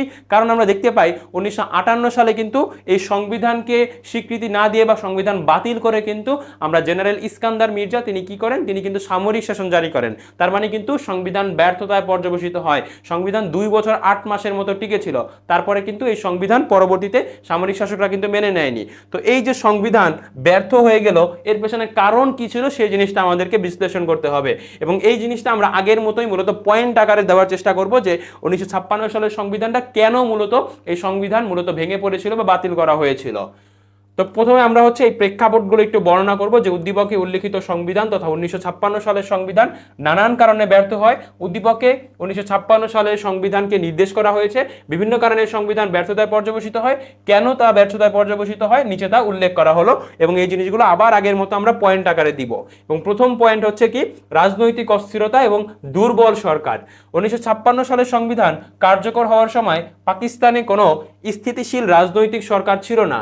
সরকারগুলো বারবার পরিবর্তিত হতো, যেটা কিন্তু এখনো আমরা দেখতে পাই। পাকিস্তানে কিন্তু স্থিতিশীল সরকার থাকে না, কয়েকদিন পর পর মূলত সরকার ভেঙে যায় এবং একদম সৃষ্টির শুরু থেকে 1947 সাল থেকে এই 2026 একদম সৃষ্টির শুরু থেকে আমরা দেখতে পাই যে পাকিস্তান হচ্ছে মূলত একটা মিলিটারি ইনফ্লুয়েন্স কান্ট্রি। পাকিস্তানে সামরিক শাসকদের খুব বেশি পরিমাণে প্রভাব কিন্তু আমরা দেখতে পাই।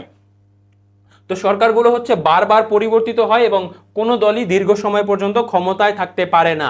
এই অস্থিরতার কারণে সংবিধানের বিধানগুলো বাস্তবে প্রয়োগ করা কঠিন হয়ে পড়ে এবং রাষ্ট্রীয় প্রশাসন কার্যত দুর্বল হয়ে যায় এবং এই সংবিধান কিন্তু ভেঙে পড়ে। অর্থাৎ এই সংবিধান ভাঙার পেছনে রাজনৈতিক অস্থিরতা এবং দুর্বল সরকার অন্যতম দায়ী ছিল। তারপরে দলীয় কোন্দল এবং নেতৃত্ব সংকট। তৎকালীন রাজনৈতিক দলগুলোর মধ্যে তীব্র মতবিরোধ এবং অভ্যন্তরীণ কোন্দল বিদ্যমান ছিল।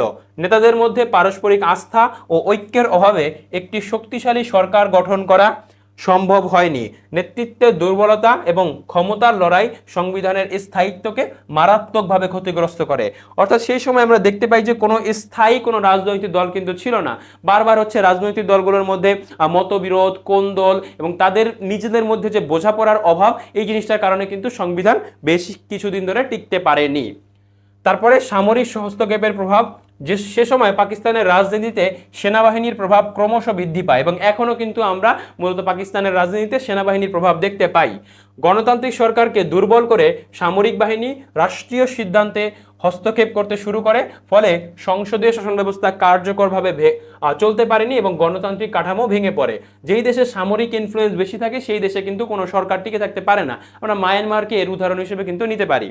চতুর্থ কারণ হচ্ছে প্রাদেশিক অসন্তোষ এবং বৈষম্য। এই যে আমরা আমাদের যে সেই সময় ছিলাম, আমাদেরকে প্রচুর পরিমাণে তারা বৈষম্য করেছে, চাকরি ক্ষেত্রে বলতে পারি কিংবা রাজনৈতিক ক্ষেত্রে যদি আমরা বলি, মুসলিম লীগ অনেকটা পকেট সংগঠনে পরিণত হয়েছিল পাকিস্তানের, পশ্চিম পাকিস্তানের যে সকল নেতা ছিল তাদের দ্বারা। তো এই অঞ্চলে যারা নেতা ছিল তারা রাজনৈতিক ক্ষেত্রে বৈষম্য ছিল। অর্থনৈতিক ক্ষেত্রে আমরা দেখতাম যে চাকরি ক্ষেত্রে, বিশেষ করে সেনাবাহিনীর চাকুরিতে বেশিরভাগ হচ্ছে পশ্চিম পাকিস্তানিদেরকে চাকুরি দেওয়া হতো। তো অর্থনৈতিকভাবে আমরা বৈষম্য শিকার হয়েছিলাম এবং আমাদের ভিতরে প্রাদেশিক একটা অসন্তোষ ছিল। আমরা এই প্রদেশে যারা ছিলাম তারা কিন্তু তাদের শাসনের প্রতি সন্তুষ্ট হয়নি, সেই জিনিসটাই কিন্তু এখানে ব্যাখ্যা করা হয়েছে। পূর্ব পশ্চিম পাকিস্তানের মধ্যে অর্থনৈতিক, প্রশাসনিক ও রাজনৈতিক বৈষম্য ছিল অত্যন্ত প্রকট। পূর্ব পাকিস্তান নিজেদের ন্যায্য অধিকার ও স্বায়ত্তশাসন থেকে বঞ্চিত মনে করত। এই অসন্তোষ কেন্দ্রীয় সরকারের ওপর চাপ সৃষ্টি করে এবং সংবিধান বাস্তবায়নে বড় বাধা তৈরি করে। এবং পঞ্চম হচ্ছে গিয়ে সংবিধানের দুর্বল বাস্তবায়ন এবং প্রশাসনিক ব্যর্থতা। যদিও সংবিধানে উন্নত গণতান্ত্রিক কাঠামো এবং অধিকার নিশ্চিত করা হয়েছিল, কিন্তু বাস্তবে তা যথাযথভাবে কার্যকর করা সম্ভব হয়নি। প্রশাসনিক অদক্ষতা, দুর্নীতি এবং রাজনৈতিক সদিচ্ছার অভাবে সংবিধানের অনেক বিধান কাগজের মধ্যেই শুধুমাত্র সীমাবদ্ধ ছিল। তাদের সংবিধান হয়তো ভালো ছিল, 234টা অনুচ্ছেদে আমরা দেখতে পাই, আবার তফসিল দেখতে পাই, ঠিক আছে। তো সংবিধান হয়তো ভালো ছিল, কিন্তু আমরা এই যে সংবিধানকে বাস্তবায়ন যে করতে হবে জনগণের ভালোর জন্য, সেটার কিন্তু তাদের সদিচ্ছা, ভালো ইচ্ছা কিন্তু তাদের মধ্যে থাকেনি।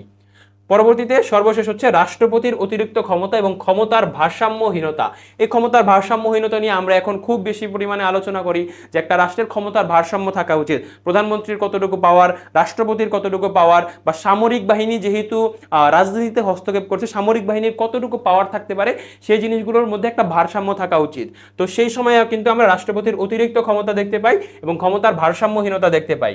সংবিধানে রাষ্ট্রপতিকে অতিরিক্ত ক্ষমতা দেওয়া হয়েছিল, যা সংসদীয় গণতন্ত্রের ভারসাম্যকে নষ্ট করে।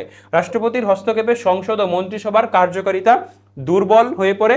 এর ফলে রাজনৈতিক সংকট আরো ঘনীভূত হয় এবং শেষ পর্যন্ত সংবিধান ব্যর্থতায় পর্যবসিত হয়।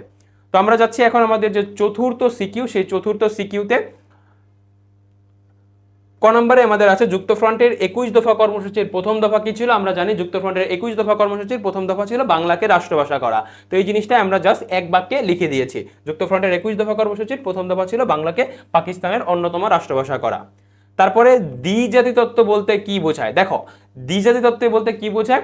পাকিস্তানের যে মোহাম্মদ আলী জিন্নাহ ছিল, তিনি বোঝাতে চেয়েছেন যে এই ভারতবর্ষে হচ্ছে দুইটা জাতি বসবাস করে, এক হচ্ছে মুসলিম জাতি এবং দুই হচ্ছে হিন্দু জাতি।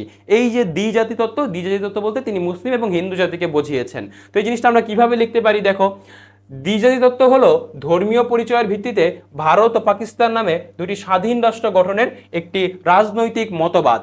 মোহাম্মদ আলী জিন্নাহ 1940 সালের 22 থেকে 23 মার্চ লাহোরে অনুষ্ঠিত মুসলিম লীগের কাউন্সিলে সভাপতির ভাষণে মুসলমানদের জন্য একটি স্বতন্ত্র আবাসভূমি গঠনের লক্ষ্যে দ্বিজাতি তত্ত্বের ব্যাখ্যা প্রদান করেন।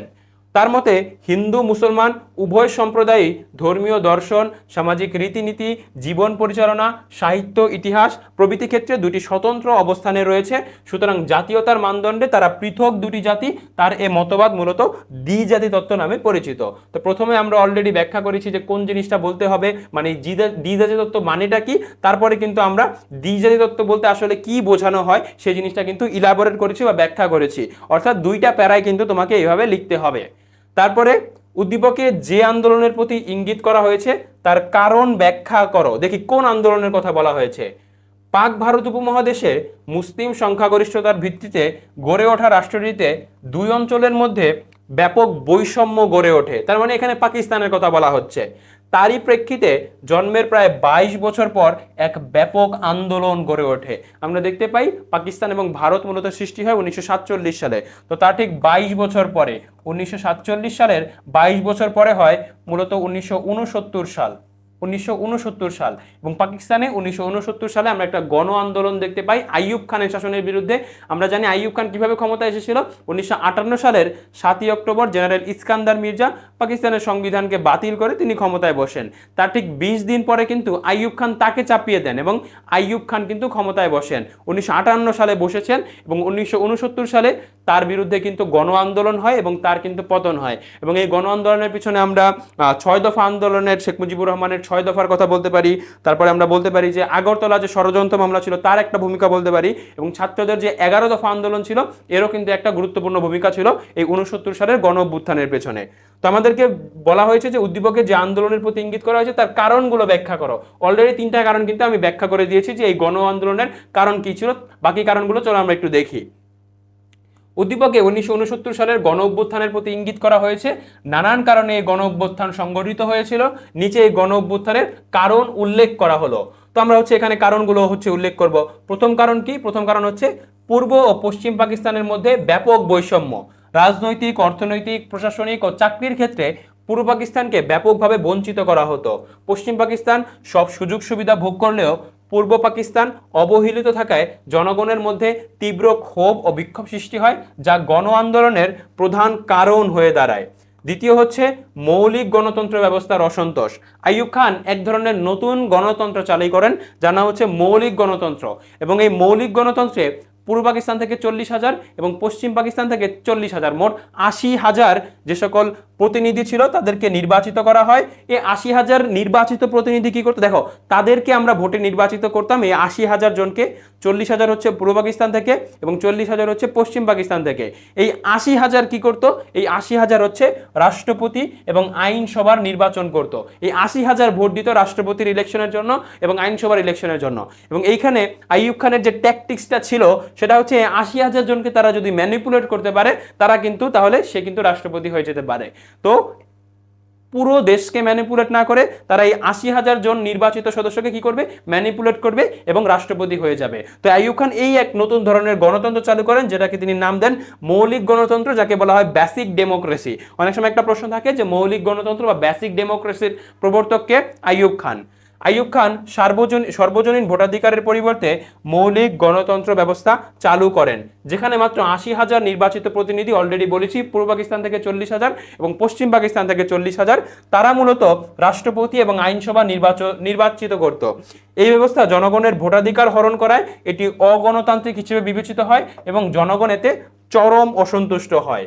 তো আমরা 2টা কারণ দেখলাম। এক হচ্ছে পূর্ব পাকিস্তানের মধ্যে, পূর্ব এবং পশ্চিম পাকিস্তানের মধ্যে বৈষম্য। দ্বিতীয় কারণ হচ্ছে মৌলিক গণতন্ত্র ব্যবস্থার অসন্তোষ।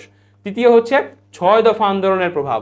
1966 সালে শেখ মুজিবুর রহমানের ঘোষিত 6 দফা পূর্ব পাকিস্তানের স্বায়ত্তশাসনের দাবিকে আরও শক্তিশালী করে তোলে। এটি দ্রুত বাঙালির যে মুক্তির সনদ এটি নামে পরিচিতি লাভ করে এবং জনগণকে নিজেদের অধিকার আন্দোলনে ব্যাপক উদ্বুদ্ধ করে, যা 1969 সালের গণ আন্দোলনের ভিত্তি তৈরি করে। পরবর্তীতে যে আগরতলা ষড়যন্ত্র মামলা ছিল সেটাও একটা গুরুত্বপূর্ণ ভূমিকা পালন করে এই 1969 সালে গণ অভ্যুত্থানের পেছনে। যা দেখো, গণ অভ্যুত্থান কিন্তু 1-2 বছরে হয় না, তার পিছনে কিন্তু একটা দীর্ঘমেয়াদী প্রভাব থাকে।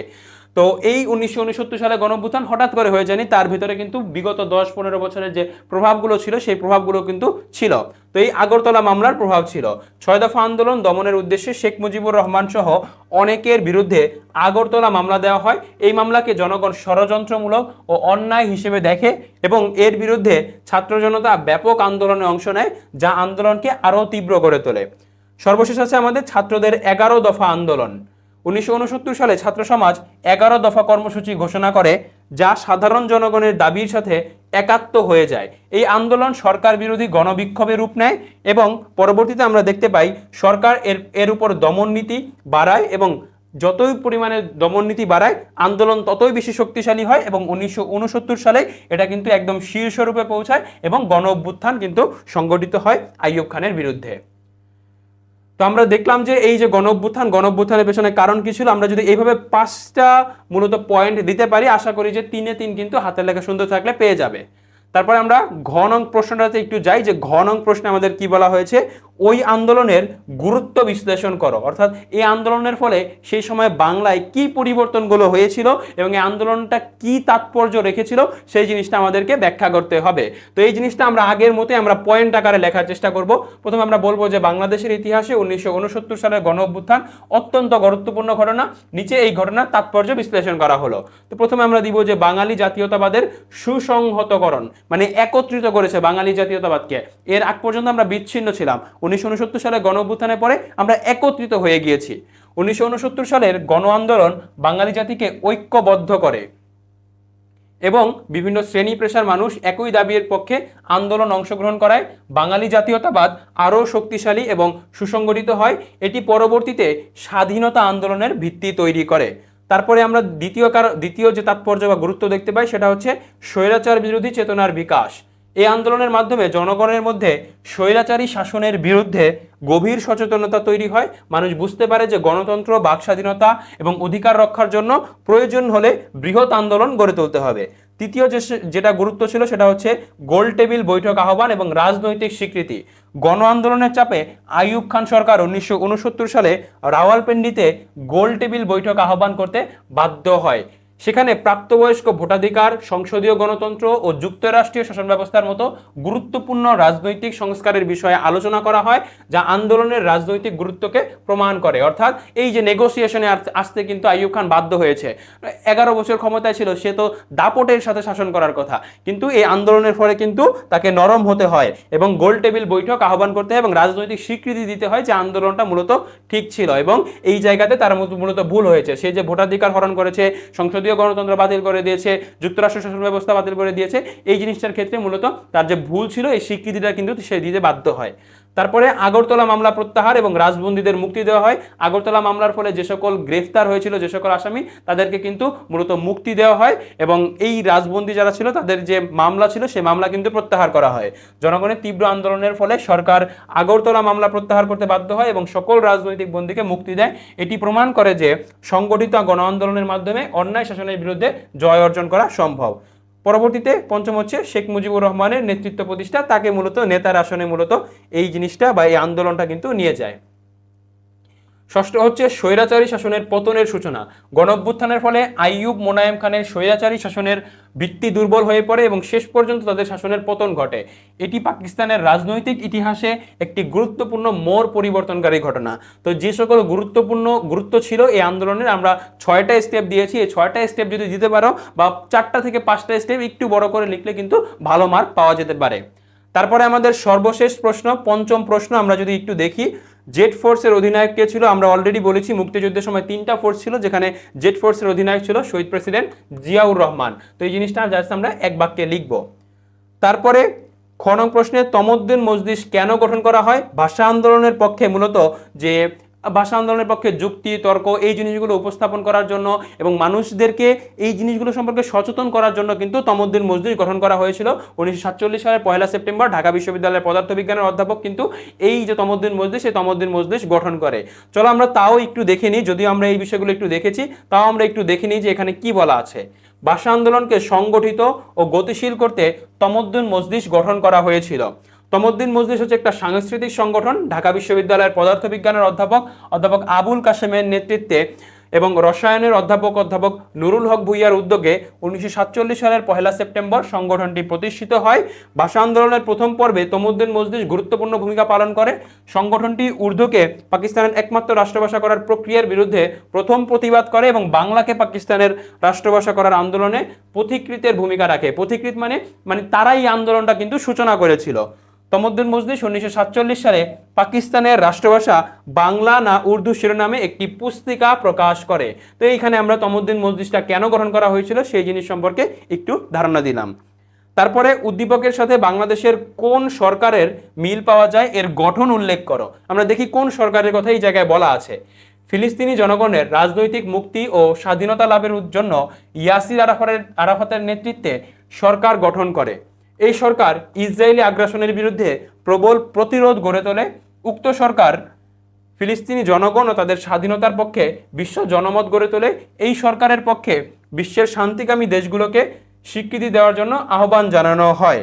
উদ্দীপকের সাথে বাংলাদেশের কোন সরকারের মিল পাওয়া যায়, এর গঠন উল্লেখ করো। সুতরাং এখানে আমরা দেখতে পাই যে আমাদের যে মুজিবনগর সরকার ছিল, যেটাকে আমরা অস্থায়ী সরকার বলি বা প্রবাসী সরকার বলি, সেই সরকারের কিন্তু মিল রয়েছে এবং এই মুজিবনগর সরকারের যে গঠন, এই গঠন নিয়ে আমাদেরকে বিস্তারিত বলতে হবে।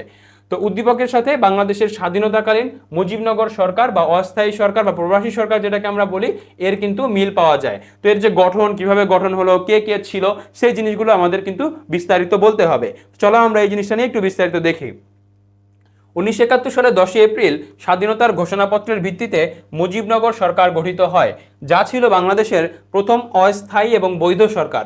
এই সরকারের মূল উদ্দেশ্য ছিল মুক্তিযুদ্ধকে সুশৃঙ্খলভাবে পরিচালনা করা, পাকিস্তানি বাহিনীর বিরুদ্ধে প্রতিরোধ গড়ে তোলা এবং আন্তর্জাতিক অঙ্গনে বাংলাদেশের স্বাধীনতার পক্ষে জনমত সৃষ্টি করা। এটি কার্যত মুক্তিযুদ্ধের রাজনৈতিক এবং প্রশাসনিক নেতৃত্ব প্রদান করে। সরকারের রাষ্ট্রপতি ছিলেন শেখ মুজিবুর রহমান, তার অনুপস্থিতিতে উপরাষ্ট্রপতি ছিলেন সৈয়দ নজরুল ইসলাম। খুবই গুরুত্বপূর্ণ, এই জায়গাগুলো এমসিকিউতে আসতে পারে। তিনি অস্থায়ী রাষ্ট্রপতির দায়িত্ব পালন করেন। তারপরে আমরা দেখতে পাই যে প্রধানমন্ত্রী ছিলেন কে? প্রধানমন্ত্রী ছিলেন তাজউদ্দিন আহমেদ। এছাড়াও খন্দকার মোস্তাক আহমেদ, তিনি ছিলেন পররাষ্ট্রমন্ত্রীতে। এম মনসুর আলী, তিনি ছিলেন অর্থমন্ত্রীতে। এবং এইচ এম কামরুজ্জামান, তিনি ছিলেন মূলত স্বরাষ্ট্র, ত্রাণ এবং পুনর্বাসন মন্ত্রী হিসেবে তারা কিন্তু দায়িত্ব পালন করেন। যেহেতু আমাদের গঠন সম্পর্কে জানতে চাওয়া হয়েছে, সব জিনিস কিন্তু আমরা বিস্তারিত বলেছি।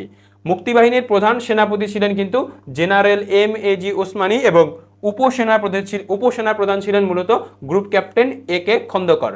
তো এই যে মুজিবনগর সরকার বা অস্থায়ী সরকার, তার যে গঠন প্রক্রিয়া সম্পর্কে জানতে চেয়েছে, কে কে আছে সরকারে, তো সেই জিনিসটা মূলত আমরা ব্যাখ্যা করলাম। এখন আমরা উদ্দীপকের সাথে এই জায়গায় জাস্ট কানেকশন করব যে ওই যে ইয়াসির আরাফাতের যে সরকার ছিল, সেটা ছিল মূলত সেটার সাথে মূলত আমাদের যে মুজিবনগর সরকার, এই মুজিবনগর সরকারের মিল আছে। এই জিনিসটাই জাস্ট আমরা হচ্ছে মূলত উদ্দীপকের সাথে কানেকশন করেছি, অর্থাৎ 3টা প্যারায় আমরা লিখেছি। প্রথমে আমরা বলেছি এটা মুজিবনগর সরকার, তারপর মুজিবনগর সরকারের গঠন যেহেতু চেয়েছে, গঠন সম্পর্কে বলেছি, এবং শেষে আমরা উদ্দীপকের সাথে এর কানেকশন করেছি। তাহলে কিন্তু এইভাবে লিখলে কিন্তু মোটামুটি আশা করা যায় ভালো মার্ক থাকবে। তারপরে উক্ত সরকার বাংলাদেশের স্বাধীনতার পথ সুগম করে, মতামত দাও। তো কিভাবে এটা স্বাধীনতার পথ সুগম করে, সেই জিনিসটা কিন্তু আমাদেরকে লিখতে হবে, ঠিক আছে? উক্ত সরকার তথা প্রবাসী সরকার বা মুজিবনগর সরকার বাংলাদেশের স্বাধীনতার পথ সুগম করে, উক্তিটি যথার্থ বা সঠিক। নিচে এটার ব্যাখ্যা দেওয়া হলো, নিচে এর ব্যাখ্যা দেওয়া হলো, এই জিনিসটা লিখে তারপর শুরু করবে। নিচে এর ব্যাখ্যা দেওয়া হলো, এই জিনিসটা লিখে শুরু করে দিবে যে মুজিবনগর সরকার কিভাবে আমাদের স্বাধীনতার পথ সুগম করে। মুজিবনগর সরকার মুক্তিযুদ্ধকে সংগঠিত করে, এই জিনিসটা পয়েন্ট আকারে তুমি দিতে পারো যে মুজিবনগর সরকার মুক্তিযুদ্ধকে একটি সুসংগঠিত এবং পরিকল্পিত রূপ দেয়। তারা সমগ্র দেশকে বিভিন্ন সেক্টরে ভাগ করে, যুদ্ধ পরিচালনার ব্যবস্থা করে, যার ফলে মুক্তিযোদ্ধারা একটি কেন্দ্রীয় নেতৃত্বের অধীনে সমন্বিতভাবে যুদ্ধ করতে পারে। মানে একটা নেতৃত্ব যখন চলে আসে, কোন জায়গা থেকে কমান্ড, মানে মুজিবনগর সরকার থেকে কমান্ড দেওয়া হতো, আপনারা এটা এটা করেন, তারা সেই জিনিসগুলো মূলত বাস্তবায়ন করতো। তো যখন একটা নেতা থাকে তোমার উপরে বা একটা নেতৃত্ব থাকে, একটা প্রতিষ্ঠান থাকে, তখন কিন্তু তুমি খুব সহজেই সেই কাজগুলো করতে পারবে, যেটা মুজিবনগর সরকার মুক্তিযুদ্ধের সময় করেছিল। এতে যুদ্ধের গতি এবং কার্যকারিতা অনেক বেড়ে যায়। দ্বিতীয় হচ্ছে কি? দ্বিতীয় হচ্ছে আন্তর্জাতিক জনমতে বাংলাদেশের পক্ষে, আন্তর্জাতিক যে জনমত আছে সেটা বাংলাদেশের পক্ষে গড়ে তোলে। এই সরকার বিভিন্ন দেশ, আন্তর্জাতিক সংস্থা এবং বিশ্ব গণমাধ্যমে বাংলাদেশের স্বাধীনতার দাবি তুলে ধরে। এর ফলে পাকিস্তানের দমন নীতির বিরুদ্ধে বিশ্ব জনমত গড়ে ওঠে এবং অনেক দেশ বাংলাদেশের স্বাধীনতার প্রতি সহানুভূতি প্রকাশ করে, যা কূটনৈতিকভাবে অত্যন্ত গুরুত্বপূর্ণ ছিল। তৃতীয় যে ভূমিকাটা পালন করে, মুক্তিযোদ্ধাদের প্রশিক্ষণ এবং সমন্বয় নিশ্চিত করে। মুজিবনগর সরকার ভারতের সহযোগিতায় মুক্তিযোদ্ধাদের প্রশিক্ষণ, অস্ত্র সরবরাহ এবং যুদ্ধ পরিচালনার পরিকল্পনা করে। এর ফলে মুক্তিযোদ্ধারা সুসংগঠিতভাবে গেরিলা যুদ্ধ চালাতে সক্ষম হয় এবং পাকিস্তানি বাহিনীর বিরুদ্ধে কার্যকর প্রতিরোধ গড়ে তোলে। তারপর আমরা দেখতে পাই যে প্রশাসনিক কাঠামো গড়ে তোলে এবং জাতীয় ঐক্য ও স্বাধীনতার চেতনা জাগ্রত করে। মুজিবনগর সরকার সমগ্র বাঙালি জাতিকে স্বাধীনতার একটি অভিন্ন লক্ষ্য এবং পতাকার নিচে ঐক্যবদ্ধ করে তোলে। এতে জনগণের মধ্যে স্বাধীনতার প্রতি দৃঢ় বিশ্বাস, আকাঙ্ক্ষা এবং আত্মত্যাগের মানসিকতা গড়ে ওঠে এবং সংগ্রামের অনুপ্রেরণা সৃষ্টি হয়। এবং সর্বশেষ আমরা বলতে পারি স্বাধীনতার বৈধ রাজনৈতিক ভিত্তি সৃষ্টি করে। এই সরকার বাংলাদেশের স্বাধীনতা সংগ্রামকে একটি বৈধ রাজনৈতিক কাঠামো প্রদান করে।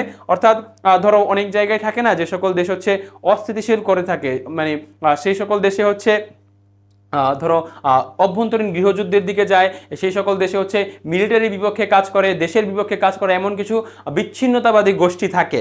তো এরা যে আমরা যে বিচ্ছিন্নতাবাদী গোষ্ঠী ছিল না মুক্তিবাহিনী, সেই জিনিসটাই কিন্তু তারা একটা রূপ প্রদান করে এবং তারা স্বাধীনতার বৈধ রাজনৈতিক ভিত্তি সৃষ্টি করে। তারা যুক্তিতর্ক উপস্থাপন করে যে আমরা স্বাধীনতা কেন চাই, কেন আমরা পাকিস্তানিদের কাছ থেকে আলাদা হতে চাই, আপনাদের সাথে কেন আমরা থাকতে চাই না, এবং এটা আমরা একদম খোলাখুলি বলি। সুতরাং আমাদের ভিতরে যে ওই যে বিচ্ছিন্নতাবাদী গোষ্ঠী, মুক্তিবাহিনী বিচ্ছিন্নতাবাদী গোষ্ঠী, এই ধারণাটা কিন্তু আর ছিল না। একদম আমরা একদম ডিরেক্টলি আই টু আই রেখে তাদেরকে বলি যে আমরা এই কারণে আপনাদের থেকে স্বাধীনতা চাই। তো আমাদের যে স্বাধীনতা, এটাকে একটা বৈধ রাজনৈতিক ভিত্তি সৃষ্টি করে এই মুজিবনগর সরকার। এর ফলে যুদ্ধ শুধু সামরিক নয়, বরং একটি বৈধ রাষ্ট্র প্রতিষ্ঠার আন্দোলনে পরিণত হয়, যা শেষ পর্যন্ত স্বাধীন বাংলাদেশের জন্মের পথ সুগম করে। তো এর মাধ্যমে আমরা দেখলাম যে মুজিবনগর সরকার থেকে প্রশ্ন আসলে মূলত তোমাকে কিভাবে লিখতে হবে। এবং আজকের ক্লাসে আমরা দেখার চেষ্টা করলাম যে এই দ্বিতীয় অধ্যায়ে পাকিস্তান থেকে বাংলাদেশ চ্যাপ্টারে কোন জিনিসটা গুরুত্বপূর্ণ, কোন জায়গাগুলো থেকে তোমার সিকিউ প্রশ্ন আসতে পারে। নর্মালি এই চ্যাপ্টার থেকে 2টা সিকিউ আমরা দেখতে পাই, যেই টপিকগুলো তোমাদেরকে কভার করা হয়েছে, তোমরা যদি সেই টপিকগুলো মনোযোগ দিয়ে দেখো, আমরা সিকিউর মাধ্যমে চেষ্টা করেছি সেই জিনিসগুলো তোমাদেরকে খুব ভালোভাবে বোঝানোর, সেই টপিকটা সম্পর্কে একটু বিস্তারিত ধারণা দেওয়ার। আশা করি এই ক্লাসটা তোমাদের খুব উপকারে আসবে। আর তোমাদের সাথে দেখা হবে স্কুল অফ এক্সেলেন্সের অন্য কোনো আয়োজনে। সেই সময় পর্যন্ত স্কুল অফ এক্সেলেন্সের সাথেই থাকো। আসসালামু আলাইকুম।